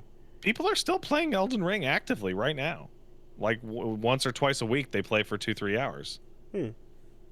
I assume most people are waiting for DLC though. Of the people that picked it up and started and went through it, you know? I don't know. I don't know what people. With Dark Souls, it was a lot clearer, but with Elden Ring being so fucking large, it's. I literally don't know. I mean, easy way to find out. How would you find that out? Steam players. Yeah. Well, that's going to be popular for a long time. So played Sonic, played God of War, and I also played a 2004 Korean MMO called Mabinogi. I've heard of that. Well, it's been around for a bit. 18 years old. I was sponsored to play it by Nexon, so obviously take that with a grain of salt because they gave me a big bag of money to play it. Mabinogi is fascinating. It's fascinating because it came out 3 or 4 months before World of Warcraft did. Okay. It is one of the last MMOs to come out before World of Warcraft just like made the rules for how you make an MMO. If you're curious, Elden Ring all-time peak was 1 million or 950K and 20 and about averaging 25K currently in players.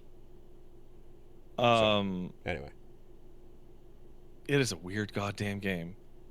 It's really cool, and it's definitely got an update. Like, you ever see these games that have updates for like 20 years? And you're just drowning in the amount of features that they've added? Yeah, so I don't really know what it is, but it's been a name I've seen ads for a very long time. You're talking to one right now. Yeah. So I mean I was gonna say, like, why all this noise about Mabinogi now? But I mean, because obviously they put out the most recent update redoes some of the tutorial stuff for new players. So they kind of they redid some of the new player experience. Yeah, and they cut a fat check, so you know.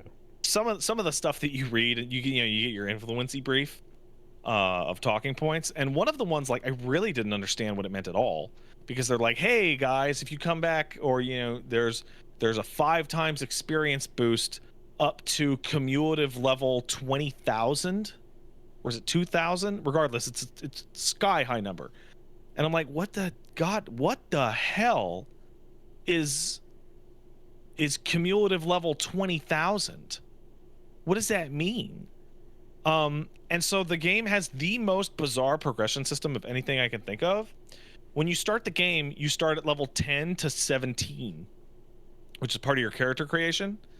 And at earlier ages, you have less stats, but your skills increase faster. But your character will age in real time. And it's something along the lines of like 1 year a week. And you will eventually have to rebirth your character, which allows you to change all of your look and whatnot. Oh, you could just get old and fucking die. Yeah, but you keep your stats. Okay. And your cumulative level is the amount of those levels and skills that you've earned over the lifetime round of rebirthing. Mm-hmm. When I finished the tutorial, I got like you start at age 10 to 17, not level. When I beat the tutorial, I got like a pop-up that was like, congrats, and immediately hit level 220.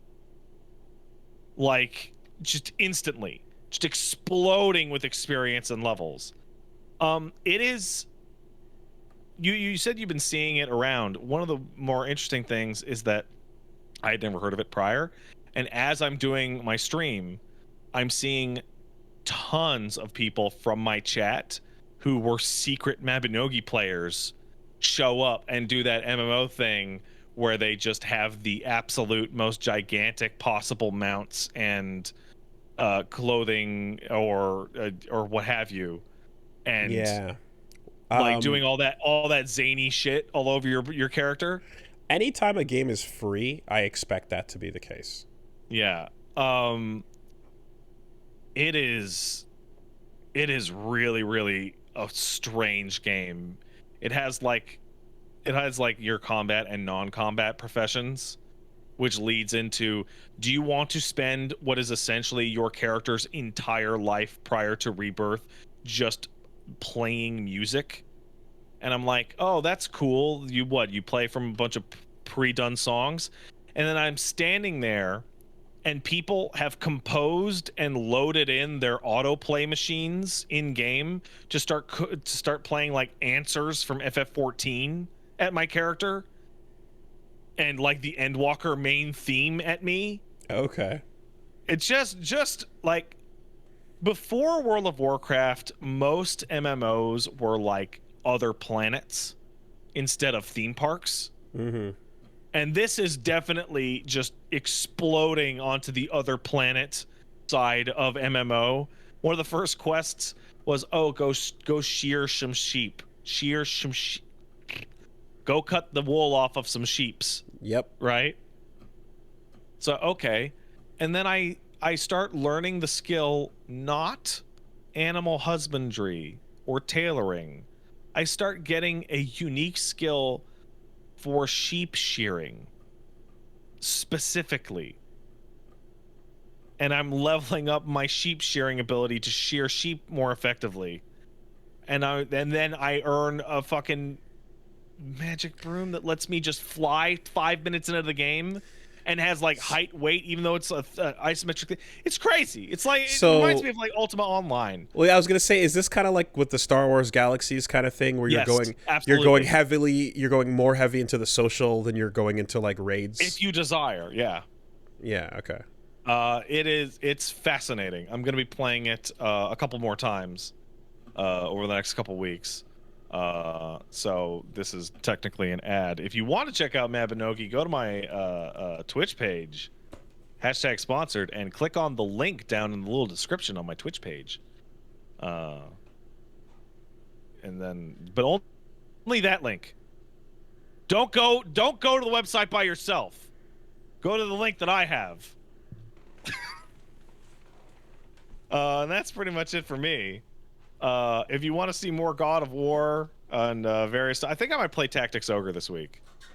If you want to see more God of War, let's say Tactics Ogre, some React stuff, go down to twitch.tv/PatStaresAt. I'll have a schedule up shortly.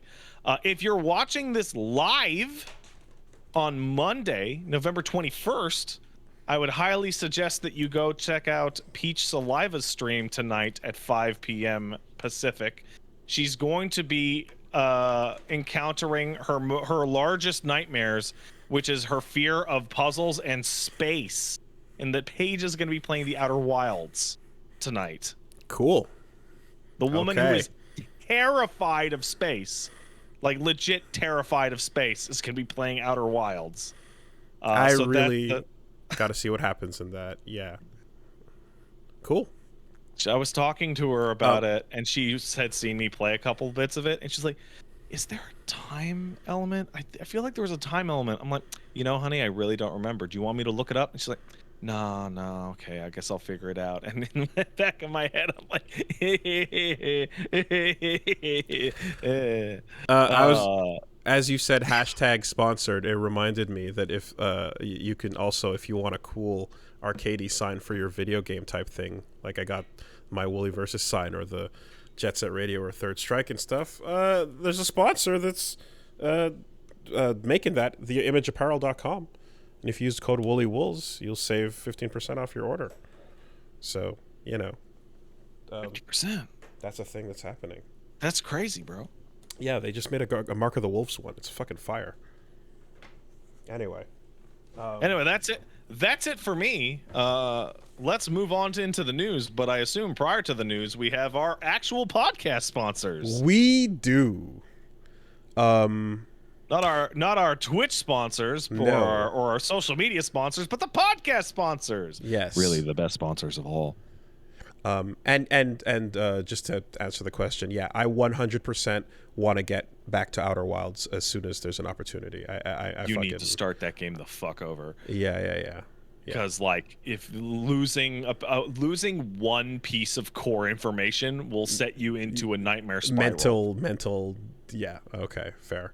Plus, it's updated, right? Things have updated. Well, I mean, and the changed. expansion came out. Yeah. So, for sure. Okay. This week, the podcast is sponsored by Cha-Ching Shopify. That's they go with the cha-ching because that's the sound of when you make a sale on Shopify. When you buy a thing and you feel good about it. Yeah, it's an all-in-one commerce platform to help you start, run, and grow your business. Basically, the best example we can give is the idea of the type of things we do, which is playing video games and doing dumb podcasts and talking into a microphone. That does not prepare us for how to sell you a t-shirt. Doesn't.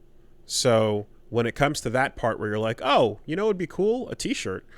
Like, damn, you got to find somebody to help you with that and figure it out. And Shopify is for that time when you want to expand your business, whatever it is, They basically are a commerce platform that tracks sales channels for whatever your business is. You get your 24/7 support, free libraries full of educational content every step of the way as you want to increase your business's ability to provide whatever products to your customers, shipping, returns, all of that stuff. It takes care of everything all together and creates an online store for your site that you can customize and help grow the business as you grow as well. Ready to launch whenever you are. And it's backing millions of businesses currently. So if you are looking to create a shop for your site anytime soon, go to Shopify. You can try for free and start selling anywhere around the world. You can sign up for a free trial at shopify.com/superbeast, all lowercase. So that's shopify.com/superbeast to start selling online today. One more time, shopify.com/superbeast, and all lowercase. Thank you, Shopify. Thanks, Shopify.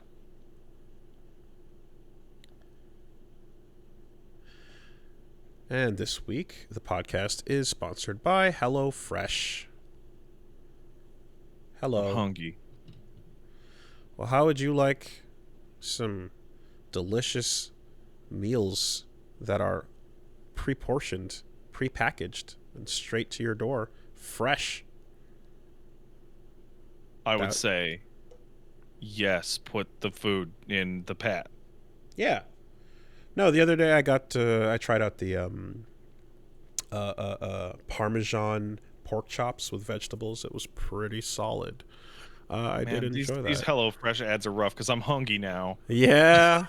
I think back to me making my own food with them and how I actually did a good job, and I'm like, I'm hungry now. Come on, my tumblies. Well, now that I'm definitely adjusting my diet based on current health, and so I will be needing to follow these portions and ingredients and figure out exactly what is going in my body.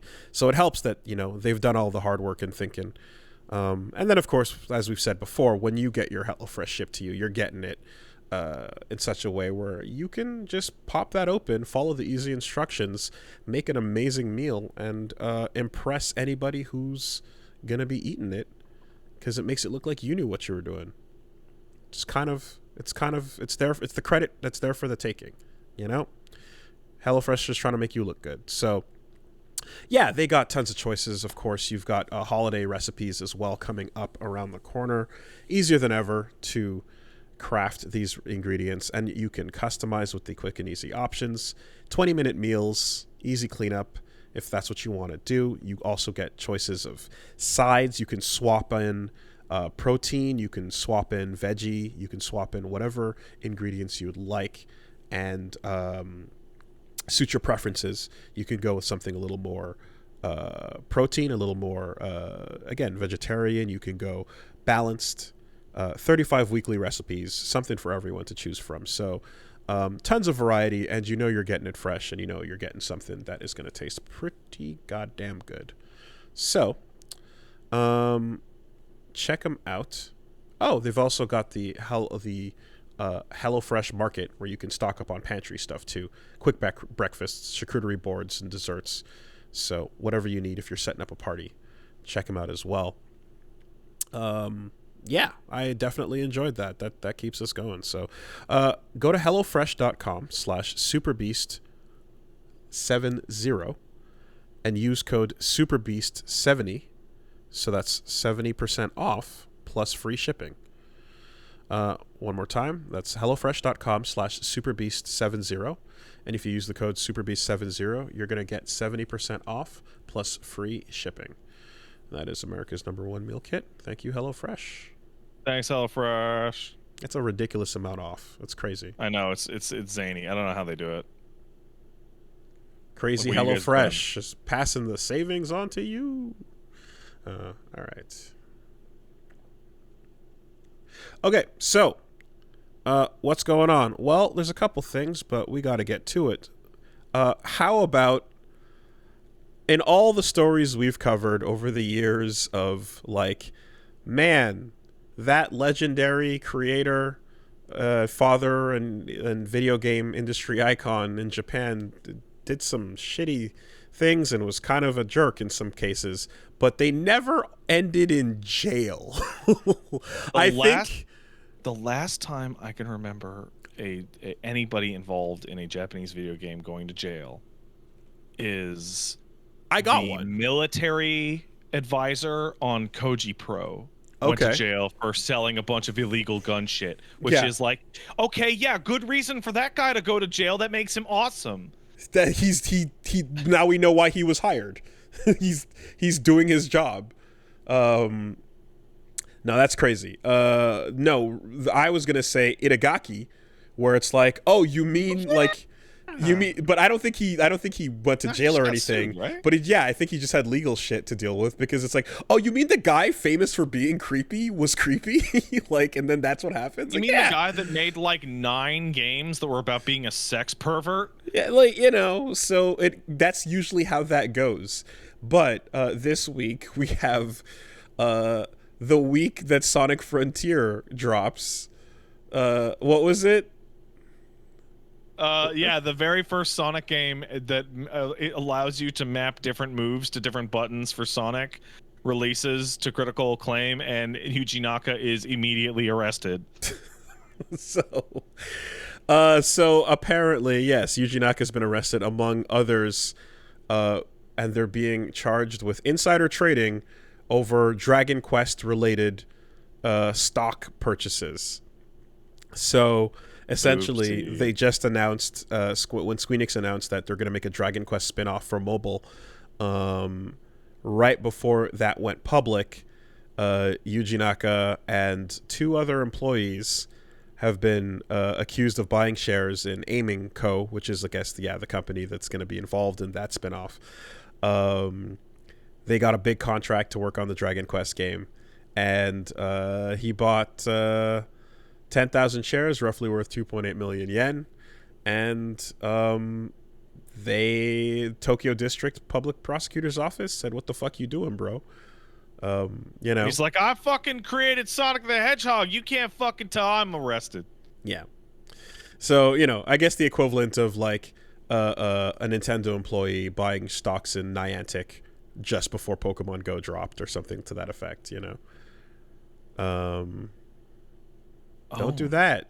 Don't do that, guys. Owned. No good. Well, if there was any doubts, I suppose, as to the financial motivations of the things that he might say from time to time, I guess that kind of underlines it, I suppose, doesn't it? It sure does. Fucking hilarious.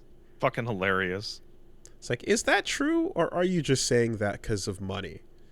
It's like, You know, the best part about this is that the fact that he got arrested for insider trading, to me, says that he actually is like reviled by people at Sega, because Sega knows dudes that can make these problems go away, and they're not making the problem go away.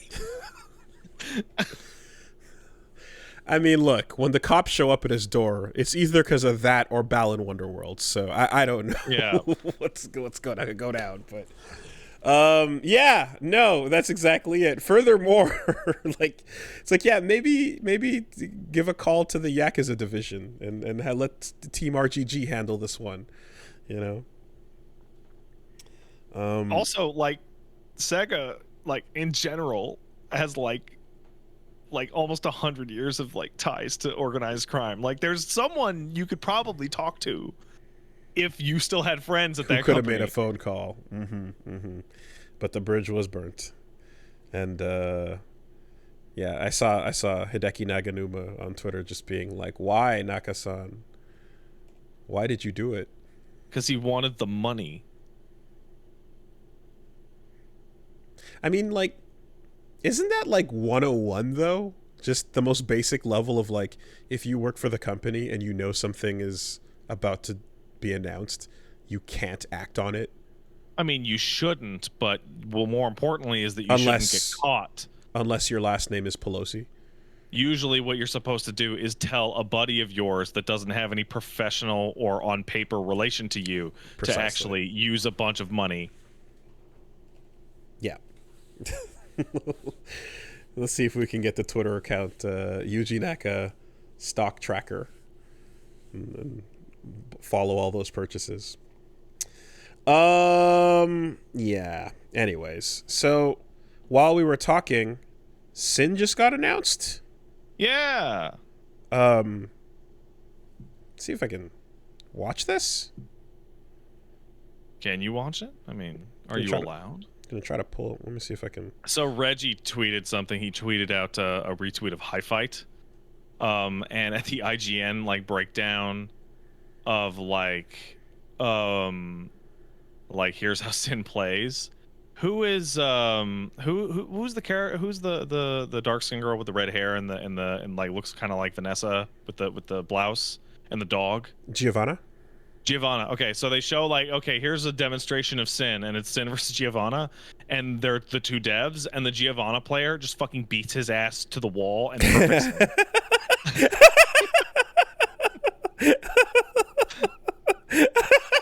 I see it. Yeah.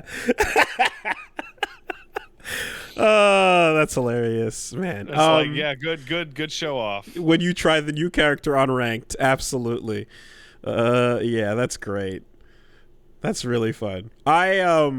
Sin was my pick before Biken dropped in Exurge, so I'm super happy. That's a cool one.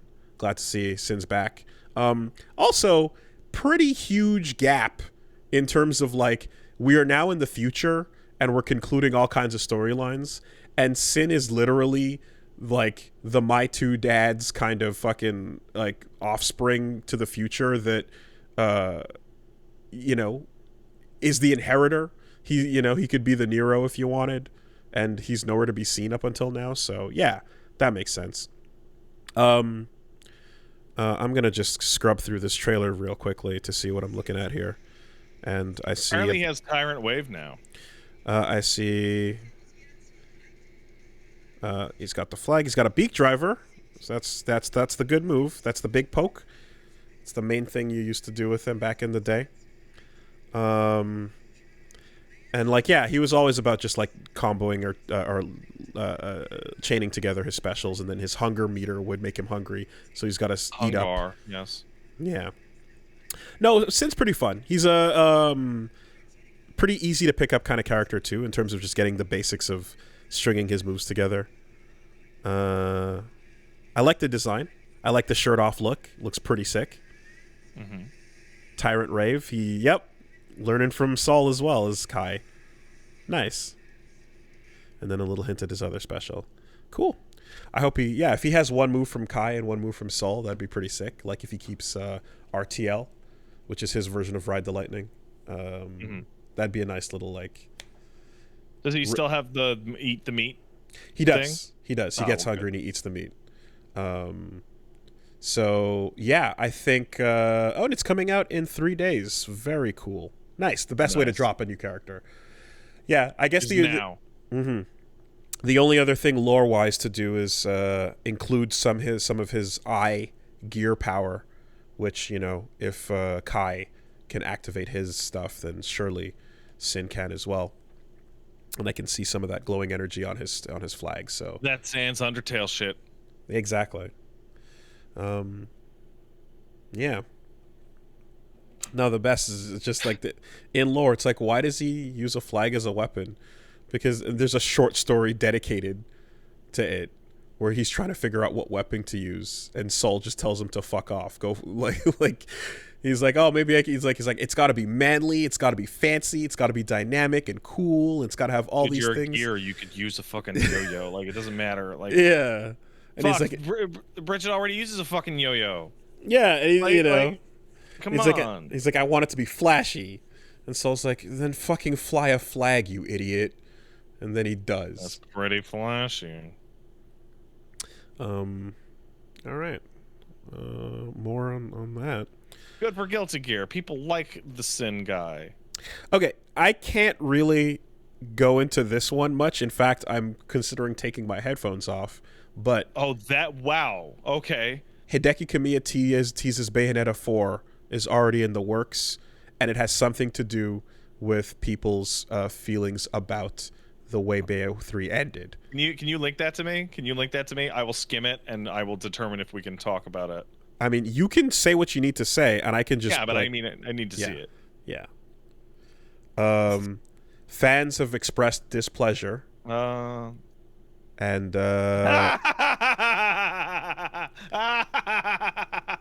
I don't know if I can read this or not. This fucking quote. Oh, man, this fucking quote sucks. I didn't think it was unexpected at all, but it seems that the ending of Bayo 3 wasn't conveyed correctly to everyone. So I think Bayo 4 will be an unexpected development. After all, when Bayo 4 comes out, I'm sure there'll be people who say, you added that as an afterthought, so I'll say it now. That is some fucking wow. Opium. That is some fucking cope. Okay. Man. Okay. Oh, man. So the ground has been laid well in advance then. That's fucking bullshit. We didn't fucking convey it correctly. No, it's very clear. It just sucks. Interesting. Okay. All right. I have spoken with other people who like the ending. It's just like, I'm resentful of this game and kind of don't want any more. Okay. I mean, this tweet could have been timed at any point, but clearly it's timed post-response, you know, so, yeah. All right. Interesting. We'll see. Boy, what is happening? I'm so curious to see what's going to happen. Like, here's the thing. Like, in his quote... Like, at the end of the game, they do the thing they always do, which goes, Bayonetta will return in the future, right? Adventures will continue. Yeah. And, like, when that came up, I was streaming. I was like, I don't care. That was my actual fucking answer. It was like, I don't care. That's a lot. No. I think, I want games that play mechanically like that to continue to exist. So yeah, regardless of what happens in the story, I want something that'll let me do those types of combos and have fun with it. You know.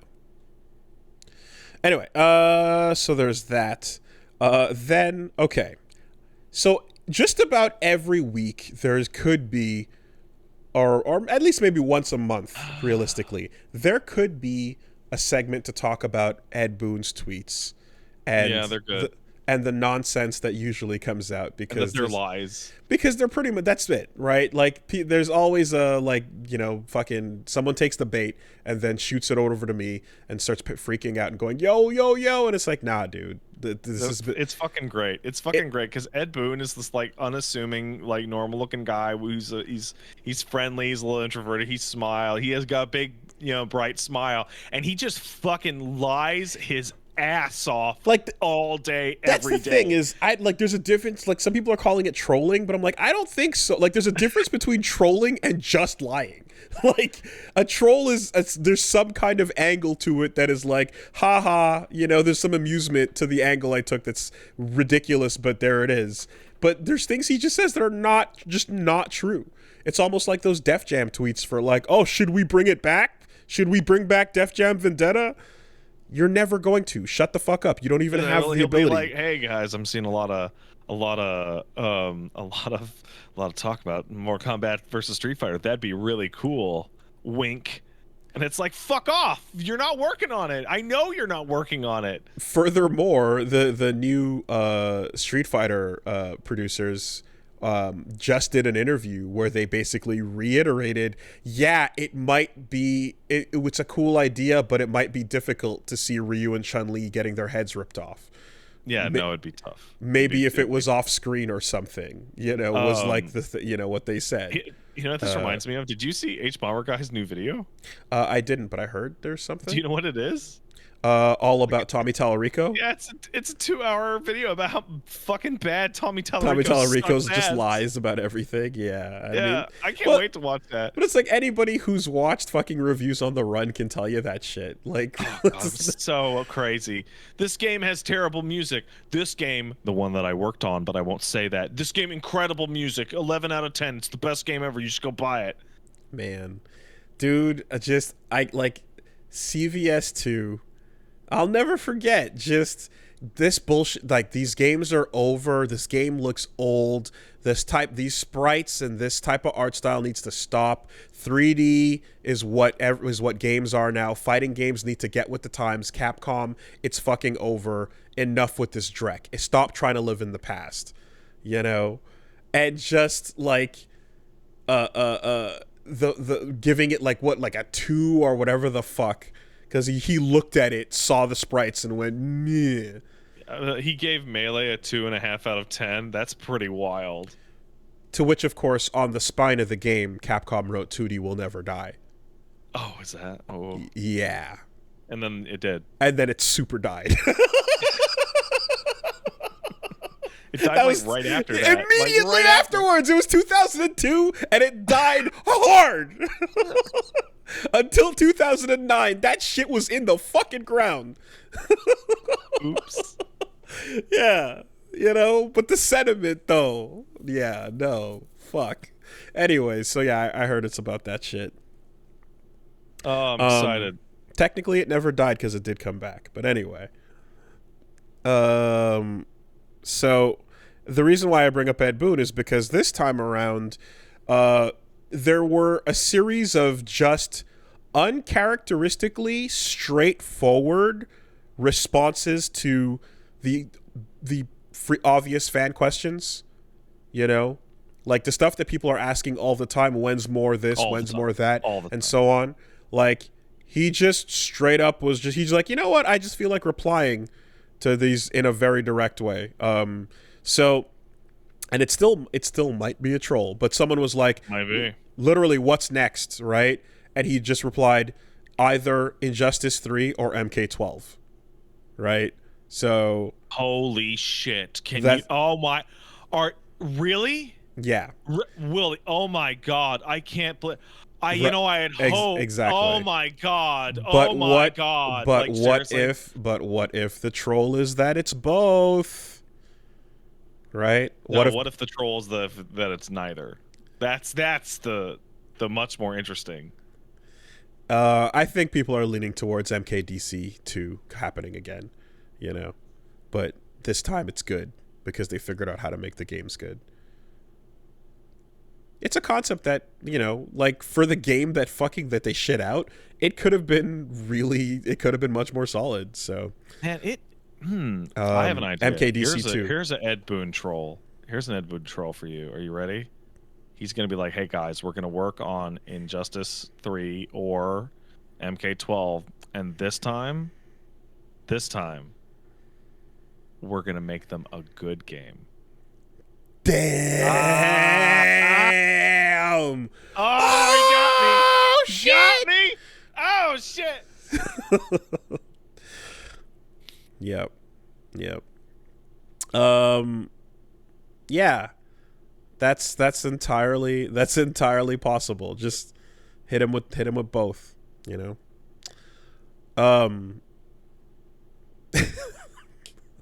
Just hit him with the you hit him with the a time to kill defense. What? What? Wait, what? Just What does that fucking mean?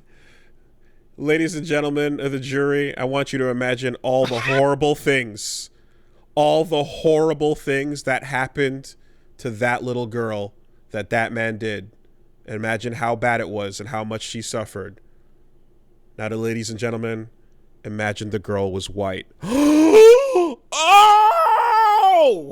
Well, what you're saying is imagine that Mortal Kombat was good.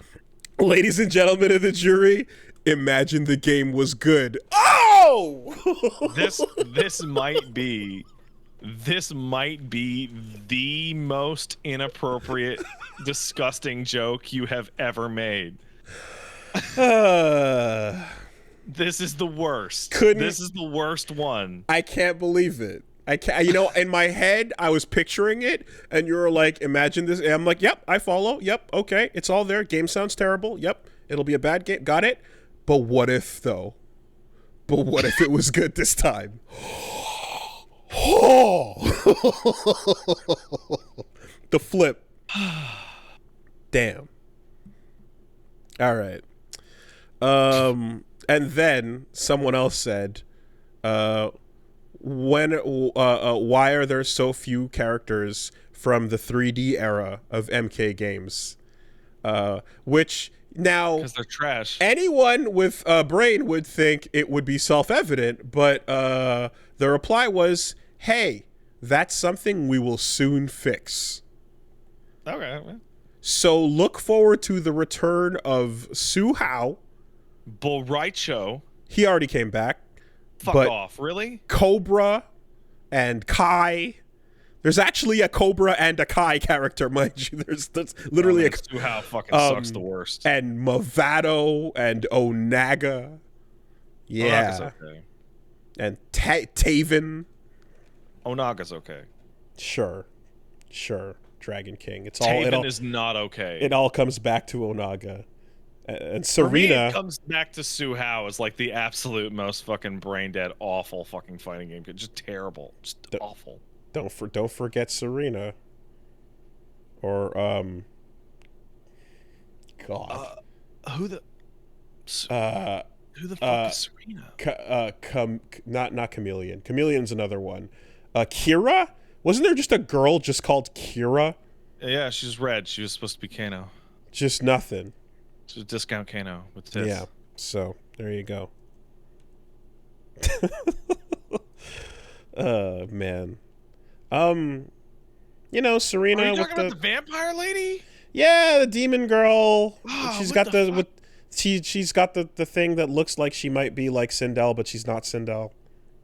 You know. Jingo. Natara, that was her name. Natara. Serena had a story model, I want to say, with the blade and the stuff. I think she showed up in the story mode. I don't know who the fuck you're talking about anymore. Oh my god! Literally, like, fucking. Just Serena. Just type Serena into Google. I don't think that's a fucking character. That Serena is a character. How the fuck is this? And welcome. Holy shit! And this is the magic of Mortal Kombat Armageddon. There's always a who the fuck is that? Oh my god, she's from fucking MK Mythologies. They're all coming back. Jesus Lord. What a pile of shit Mortal Kombat is. Oh my god. Yeah. So no, actually, we're gonna return to these fucking memorable heroes. I don't want to. Cobra was literally just Ken in the Mortal Kombat Yeah. world. It was just we was. put a Street Fighter guy in. What if we did? That was practice, dude. If you don't, it's you know how Tekken got Akuma. It's like, here's our proof of concept, and Capcom was like, would you fuck off? I'll pay you $100 to fuck off. And then they did. Okay. I can't believe you remembered Sarina. God. Two E's. Okay, what else is going on? Well, Team Ninja had a pretty obscure type of not press conference. They had like an industry conference at something called G-Star in Korea, and oh no, wait, I don't know. It was RuliWeb that was covering it actually. Anyways, they confirmed Team Ninja says they're rebooting Ninja Gaiden and Dead or Alive as franchises. So, Dead or Alive, not much surprise there. I expected that some point they would come back to, resurrect that one. But Ninja Gaiden hasn't been touched since Itagaki, I want to say. I would really kill for a new Ninja Gaiden game. So that's interesting, especially considering the teams at Team Ninja currently are some talented ass fucking people that are making good games. It would be cool to see Ninja Gaiden, brought back and yeah, I mean they could reboot Dead or Alive, and now that you can sell porno games on Steam, they could just say fuck it and just make a fucking porno game. Just make it a subscription. At this just point. have it be developed by the fucking people that made Orc Massager. Yeah, and you click the play button, and then there's no age to worry about. There's barely a fighting game. You just see the jiggle physics going as soon as you press play. And then if you forget to pay, then like a little message pops up that says insert more money. Yeah. Ninja Gaiden, I mean, because here's the thing is like that's one of those like holes in my gaming experience where like I don't know There's those only games one game that in well. that whole series you need to play, and it's Ninja Gaiden Black, and then you can just stop. Not Sigma Black, not no. Okay. That's the stupidest part about it. Is like the best version of that game is the middle one of the re-releases. So my question was going to be, if a new Ninja Gaiden were to come out, like, what would you want that to be? Like, what would the DMC? I would like it to be like what would Ninja the DMC Gaiden 5 be? It'd be Ninja Gaiden Black 2. Okay, doesn't that exist? Isn't that already a game? No. Is it Sigma 2? Because there's Ninja Gaiden 2, then there's Black, and then there's Sigma, and I'm pretty sure there's Sigma Black. There's no Sigma Black. No, then is it Sigma 2? Sigma and Sigma 2? Yeah, okay, all right. Sigma and Sigma 2. Okay, there we go. I fucking hate it. I fucking hate the way these are named. And 3 is just straight up bad. 3 is a bad game. And don't forget Yaiba. I was okay. You said don't forget Yaiba. I was in the middle of saying and don't forget Ninja Blade. No, that's not actually related to it at all. Shut up, though. Ninja Blade's related to Metal Wolf Chaos. Not with that attitude. And it's Enchant not. Arms. Never forget. Yeah, Yaiba. Oh man, I forgot Yaiba. Anyways, so that's coming back. This week in LOL Nintendo. So it seems as if Nintendo has decided to start DMCAing images of its games on Steam Grid DB, which is literally just a image storing website. Yeah. And they're just pictures of Nintendo games. But what happens is, because you can launch the Switch emulator on your Steam deck, your Steam Deck can connect to Steam Grid DB to find a picture of the game you're playing, and it'll be able to update your image to show you the correct game. So that's a database that can be accessed. So in order to stop that and not encourage that ability, they sent DMCA takedowns for pictures of their images that could be up on any other website. Of course, this has resulted in messages popping up saying that this image has been taken down. And then people have responded by flooding every Nintendo game category with as much art as possible, including fan art, box art covers that are way better than the official ones, detailed shit that, like, if you go look up, like, Breath of the Wild, for example, you now have, like, 20 or 30 to choose from that look better than the original. By the way, I want to point out that, James Stephanie Sterling pointed out this ages ago on a video that I looked up I'm like, wow, that's 7 years old. But YouTube and Nintendo will gladly illegally use the DMCA provision to take down videos that are absolutely not theirs and make money off of them. Sure. And abuse copyright law in a way that was never intended in order to make money or prohibitively destroy people's work, which proves that they don't actually have any intention of following copyright law, so that your own personal morality has plenty of wiggle room in ignoring Nintendo's stance on their copyright. If you want to use precedent, any website that has ever shown you a JPEG of a Nintendo game is grounds for takedown. Yes.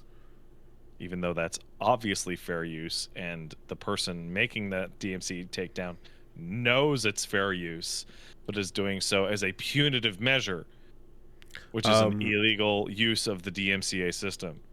So anyways, it's actually a great story because, as expected, the user response has been explosive. And I'll never be able to keep up, ever. As fun as the tripling down of the uploads of official art and the fan art stuff has been, the absolute best has been the Steam Grid DB page entries, which are just the official art of the game, for example, Breath of the Wild, except the text over it that says this asset has been removed in response to DMCA takedown notice is just pasted on top of the box art. That's good.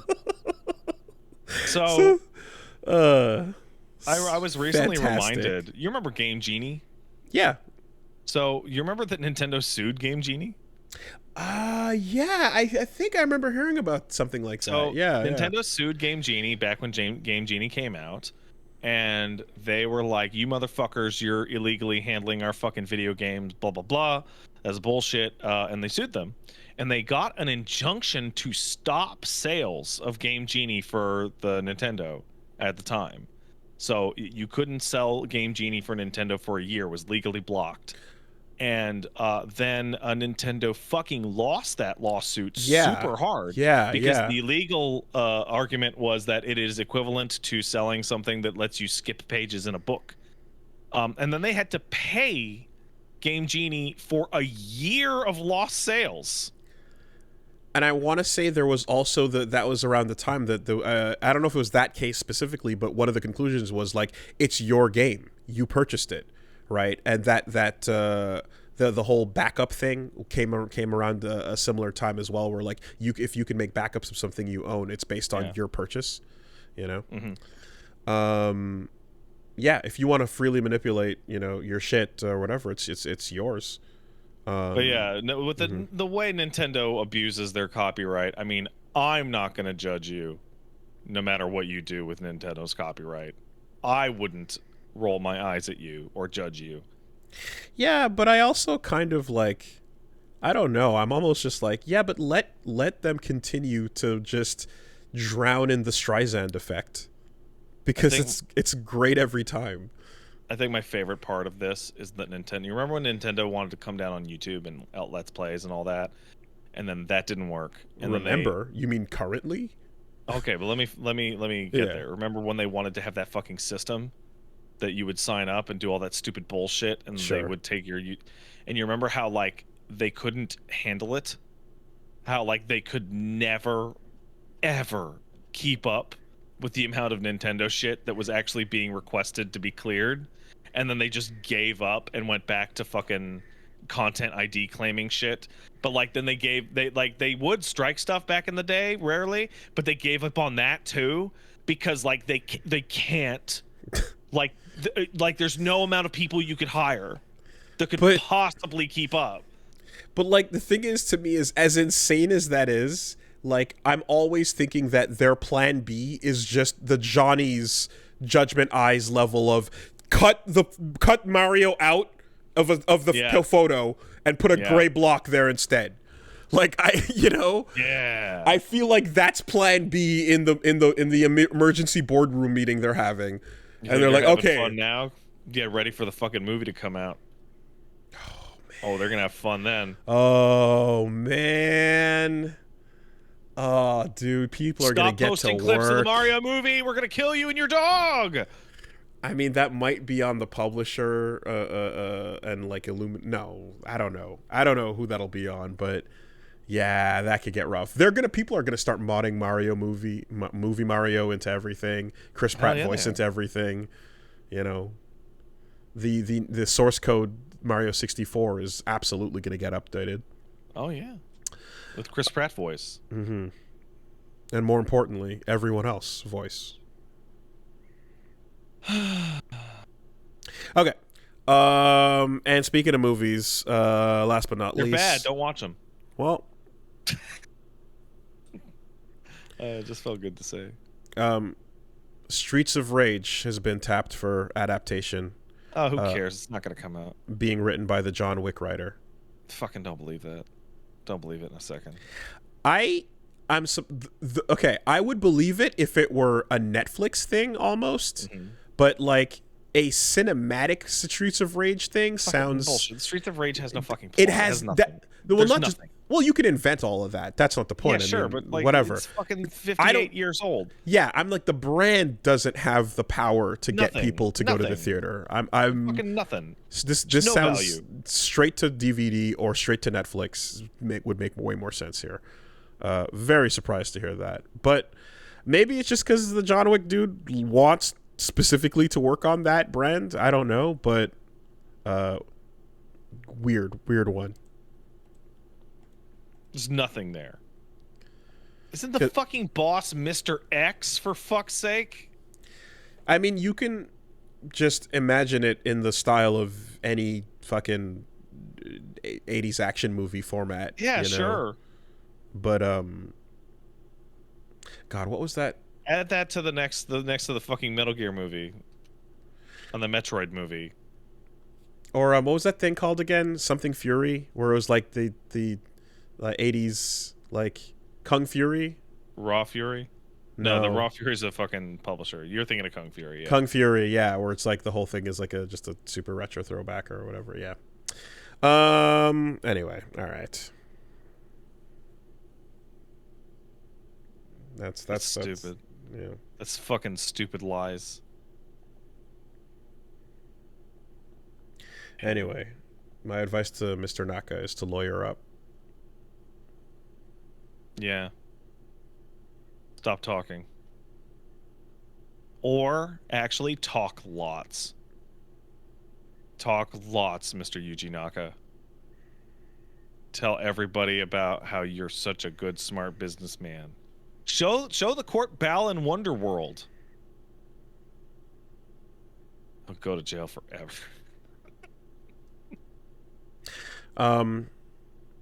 Not much to say with Jason David Frank passed away. That sucks. Green Ranger died. That was I really have to ask, news. maybe this is inappropriate, but like the only thing I had ever heard about his character is that him and the rest of the cast on Power Rangers just viciously, relentlessly bullied the actor who played Billy for being gay on set. Was he a part of that? I don't know. I don't know the was that actually a thing? I believe, yeah. I don't know the story. Not him?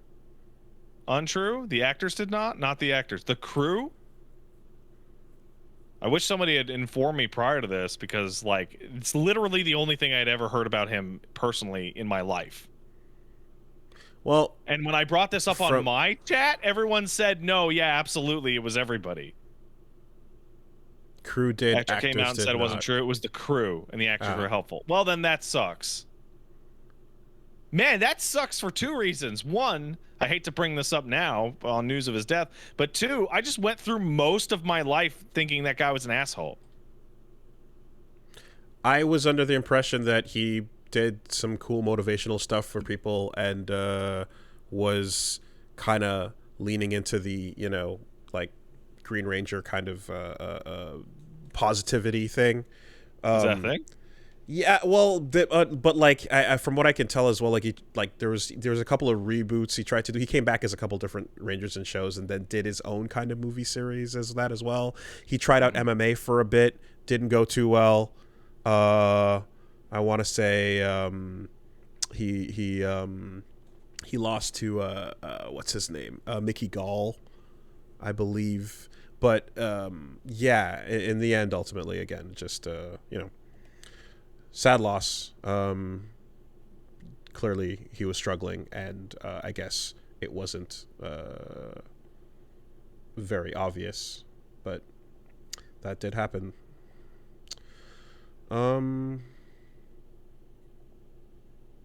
Yeah. Not much else there, though. Let's take a letter. If you want to send a letter, send it to castlesuperbeastmail@gmail.com. Castlesuperbeastmail@gmail.com. Oh, right. No, it was CM Punk that lost to Mickey Gall. Right. My bad. All right. Let's take one over here. Soulgain says, Dear Measurehead and Whacker, do you think racism in video games need to be more overt? The Elder Scrolls is a universe where people are openly and unabashedly racist, and they use their fictional slurs without restraint. Oh, it's hilarious. On the other end, you have overt. games like Final Fantasy X, where racism is a core element, but the depiction is sanitized, and if I recall correctly, it slightly dips into both sidesing at times, even if the narrative overall sides with the Al-Bed. I'm sorry, what? FF10's fucking racism is like on the nose exploding. You have a fucking mad super racist on your team. Wakka's going pretty crazy for most of the game. The rest of the cast, maybe not so much. But what approach do you think is more beneficial for addressing racism as a theme? Do you think games that tackle it as a core element would benefit from full-bore Measurehead style racism, or would a subtle hand work better at tackling a touchy topic? He says, I feel like there's something to be said for the bluntness of the former, especially given games like Disco Elysium's proving its effectiveness. But whether the depiction goes that far, too many people turn their heads and write it off because there's no way it's actually that bad. What do you think? Okay, so I can understand what they're actually saying. So BioShock Infinite's going to come up, and I apologize. So one of the things that came up when we talked about I forget what the context was. We were talking about bullying and how people were viewing a portrayal of bullying in something as ridiculous. That doesn't happen. To which I said, and you said as well, from either personal experience or other people's personal experience that you talked to, that like I have literally to date never seen a depiction of bullying in fiction that was actually too ridiculous ever in my life. It's always like you have no idea how bad it can get. And racism can be like that as well. Some racism is subtle. Welcome to Revachol and Disco Elysium is fucking perfect. Yes. That's perfect, subtle, snide, like smug racism. It takes you a second. Right? Simultaneously, you could do anything to any level of extremeness in any game based on any race, and it would not be more crazy than something that happened somewhere at some time. We have done a lot of wild shit over the course of human history. Yeah. There's no bar that goes low enough for you to be like, oh shit, that's not something that history hasn't already covered. I'm trying to remember, but wasn't Cinemora that shmup that also kind of went into animal racism stuff? Okay. Yeah. Well, anyway, as to what games should do, the answer depends entirely on the ability of the writer and how they can handle it, and their tact and their talent. Because as you just mentioned, Welcome to Revachol, immediately followed by Measurehead, takes somebody who has that hand and the ability to understand the subtlety and get you to convey that properly. Not everyone can do that. Sliding scale from subtle to not subtle right next to each other. Yes, you can go to the extremes and have a game where it's just like, oh no, this race is treated as a Holocaust analogy, and you can just go straight to that place. But if you're going to try to work a subtle point, I wouldn't trust it in the hands of, let's say, a David Cage, right? Right. My big thing is not what you should do with racism in your story. If you feel it has an appropriate place and you feel like it could add to your story in a legitimate and not fucked up way, go for it. I think the worst possible thing you can do with your racism in your story is what BioShock Infinite did, is which it purports to be a picture of realistic racism while like sanitizing it like crazy and making real people in the real world look like babies, or like, oh, wasn't that bad, right? In Matthew Matosis's review of BioShock Infinite, you're in a 1920s fully segregated, like split off community in BioShock Infinite, and the racism there is like spick and span sanitized. It's absolutely ridiculous. You never hear any racial slurs. You never hear about any grievous injustices against the lower class of people of color. You never see anything that actually the ugly parts of racism. So it actually just looks like a bunch of bad bosses at like a retail store or like a company. And then the reaction from the Vox to let's kill everybody seems wildly overstated. So I remember that the image of it is our duty to keep out the foreign hordes from BioShock Infinite, that poster with Comstock, That's and a then great poster, and then all the super fucking racist caricatures of like everyone that's not Caucasian on there, for fuck's sake. And that image was used unironically in like Tea Party groups and shit like that. Like there was a whole thing where like unironically we took this exact screenshot and started using it, you know.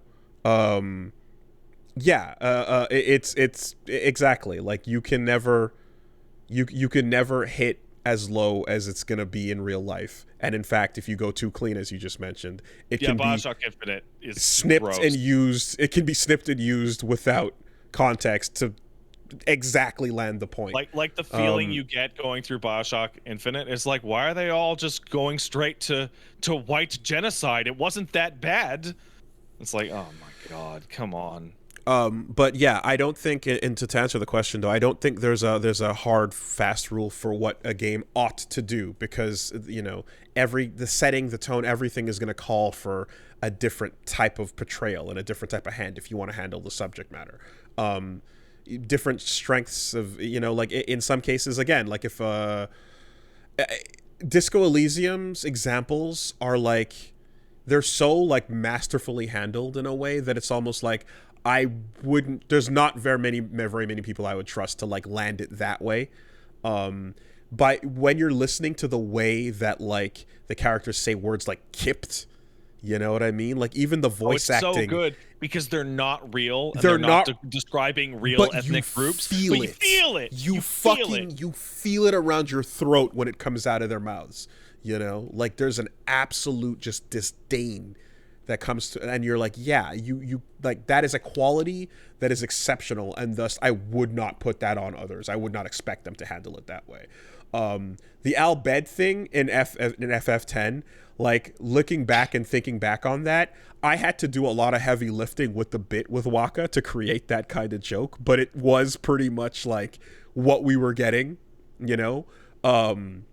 Obviously the clan suit doesn't come into play, no. But you know, but like, yeah, they definitely like, they treated Wakka differently because he was a party member and he was one of the good guys, he was your bro, as opposed to the fat lorry driver and Measurehead, you know? So that also has something to do with some of that quote-unquote sanitization that you're talking about. I think just don't sanitize it. Don't make don't make racism look like a quaint feature of your fiction that is just like, it's not so bad. Like, no, it can be bad. Racism is bad. And if you don't think you can handle like doing a good job of that, you can stop. You can stop if you can't get it done. I think Ken Levine and I believe an entirely white staff making BioShock Infinite about race and then chickening the fuck out to make it about like quantum mechanics because they couldn't do any hard shit in that game is like the biggest fucking pussy shit in the world. Have you seen the lottery in BioShock Infinite? What was that? Was that in the very beginning of yeah. No, it's the interracial couple. Right? Yeah, so that you find an interracial couple, and the lottery is who gets to throw one baseball at them. Yeah. And it's like if this is a sealed off society in 1920s America that's overtly racist, they're not throwing a fucking baseball at these two. Of course not. Are you kidding me? Yeah. That'd be a massive improvement on the reality. So no. In conclusion, handle it to the limits of your ability, and if you're capable of pulling off a disco, then do that. Or sometimes, if you're particularly if you're very skilled with the pen and you understand that brevity of the soul of wit, you can always do a South Park difficulty selection menu from the Fractured Butthole.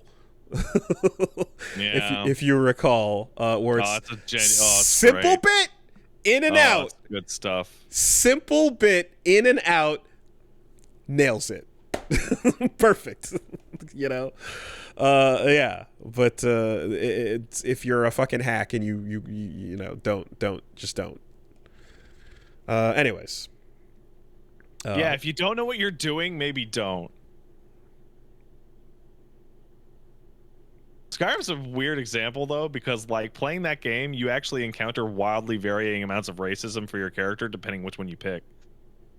Like if you pick a dark elf, they treat you like fucking dog shit on the right side of the map. Yeah, I mean I haven't played any of those, but isn't it whoever you pick, there's going to be an area where whatever you are is hated? No, it's not like that. There is a civil war happening, and the civil war is between the Empire and the fucking Stormcloaks, and the Stormcloaks are by Skyrim is for the Nords and nobody else. So if you go down to where they hang out and you're not a Nord, they fucking don't like it. And if you're especially a dark elf or a Khajiit, they are wild assholes.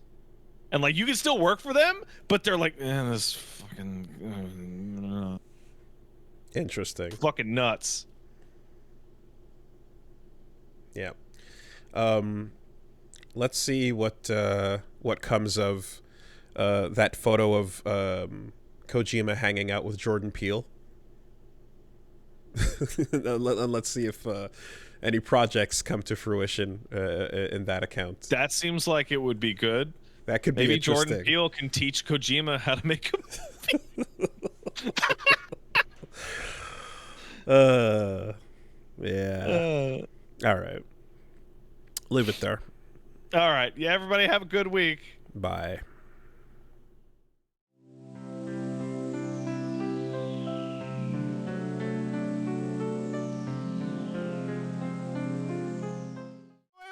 Wait. Hold on. It's not. No. I can't use it unless we say it in the episode. Okay. The R in racism stands for racism. Good job, Act.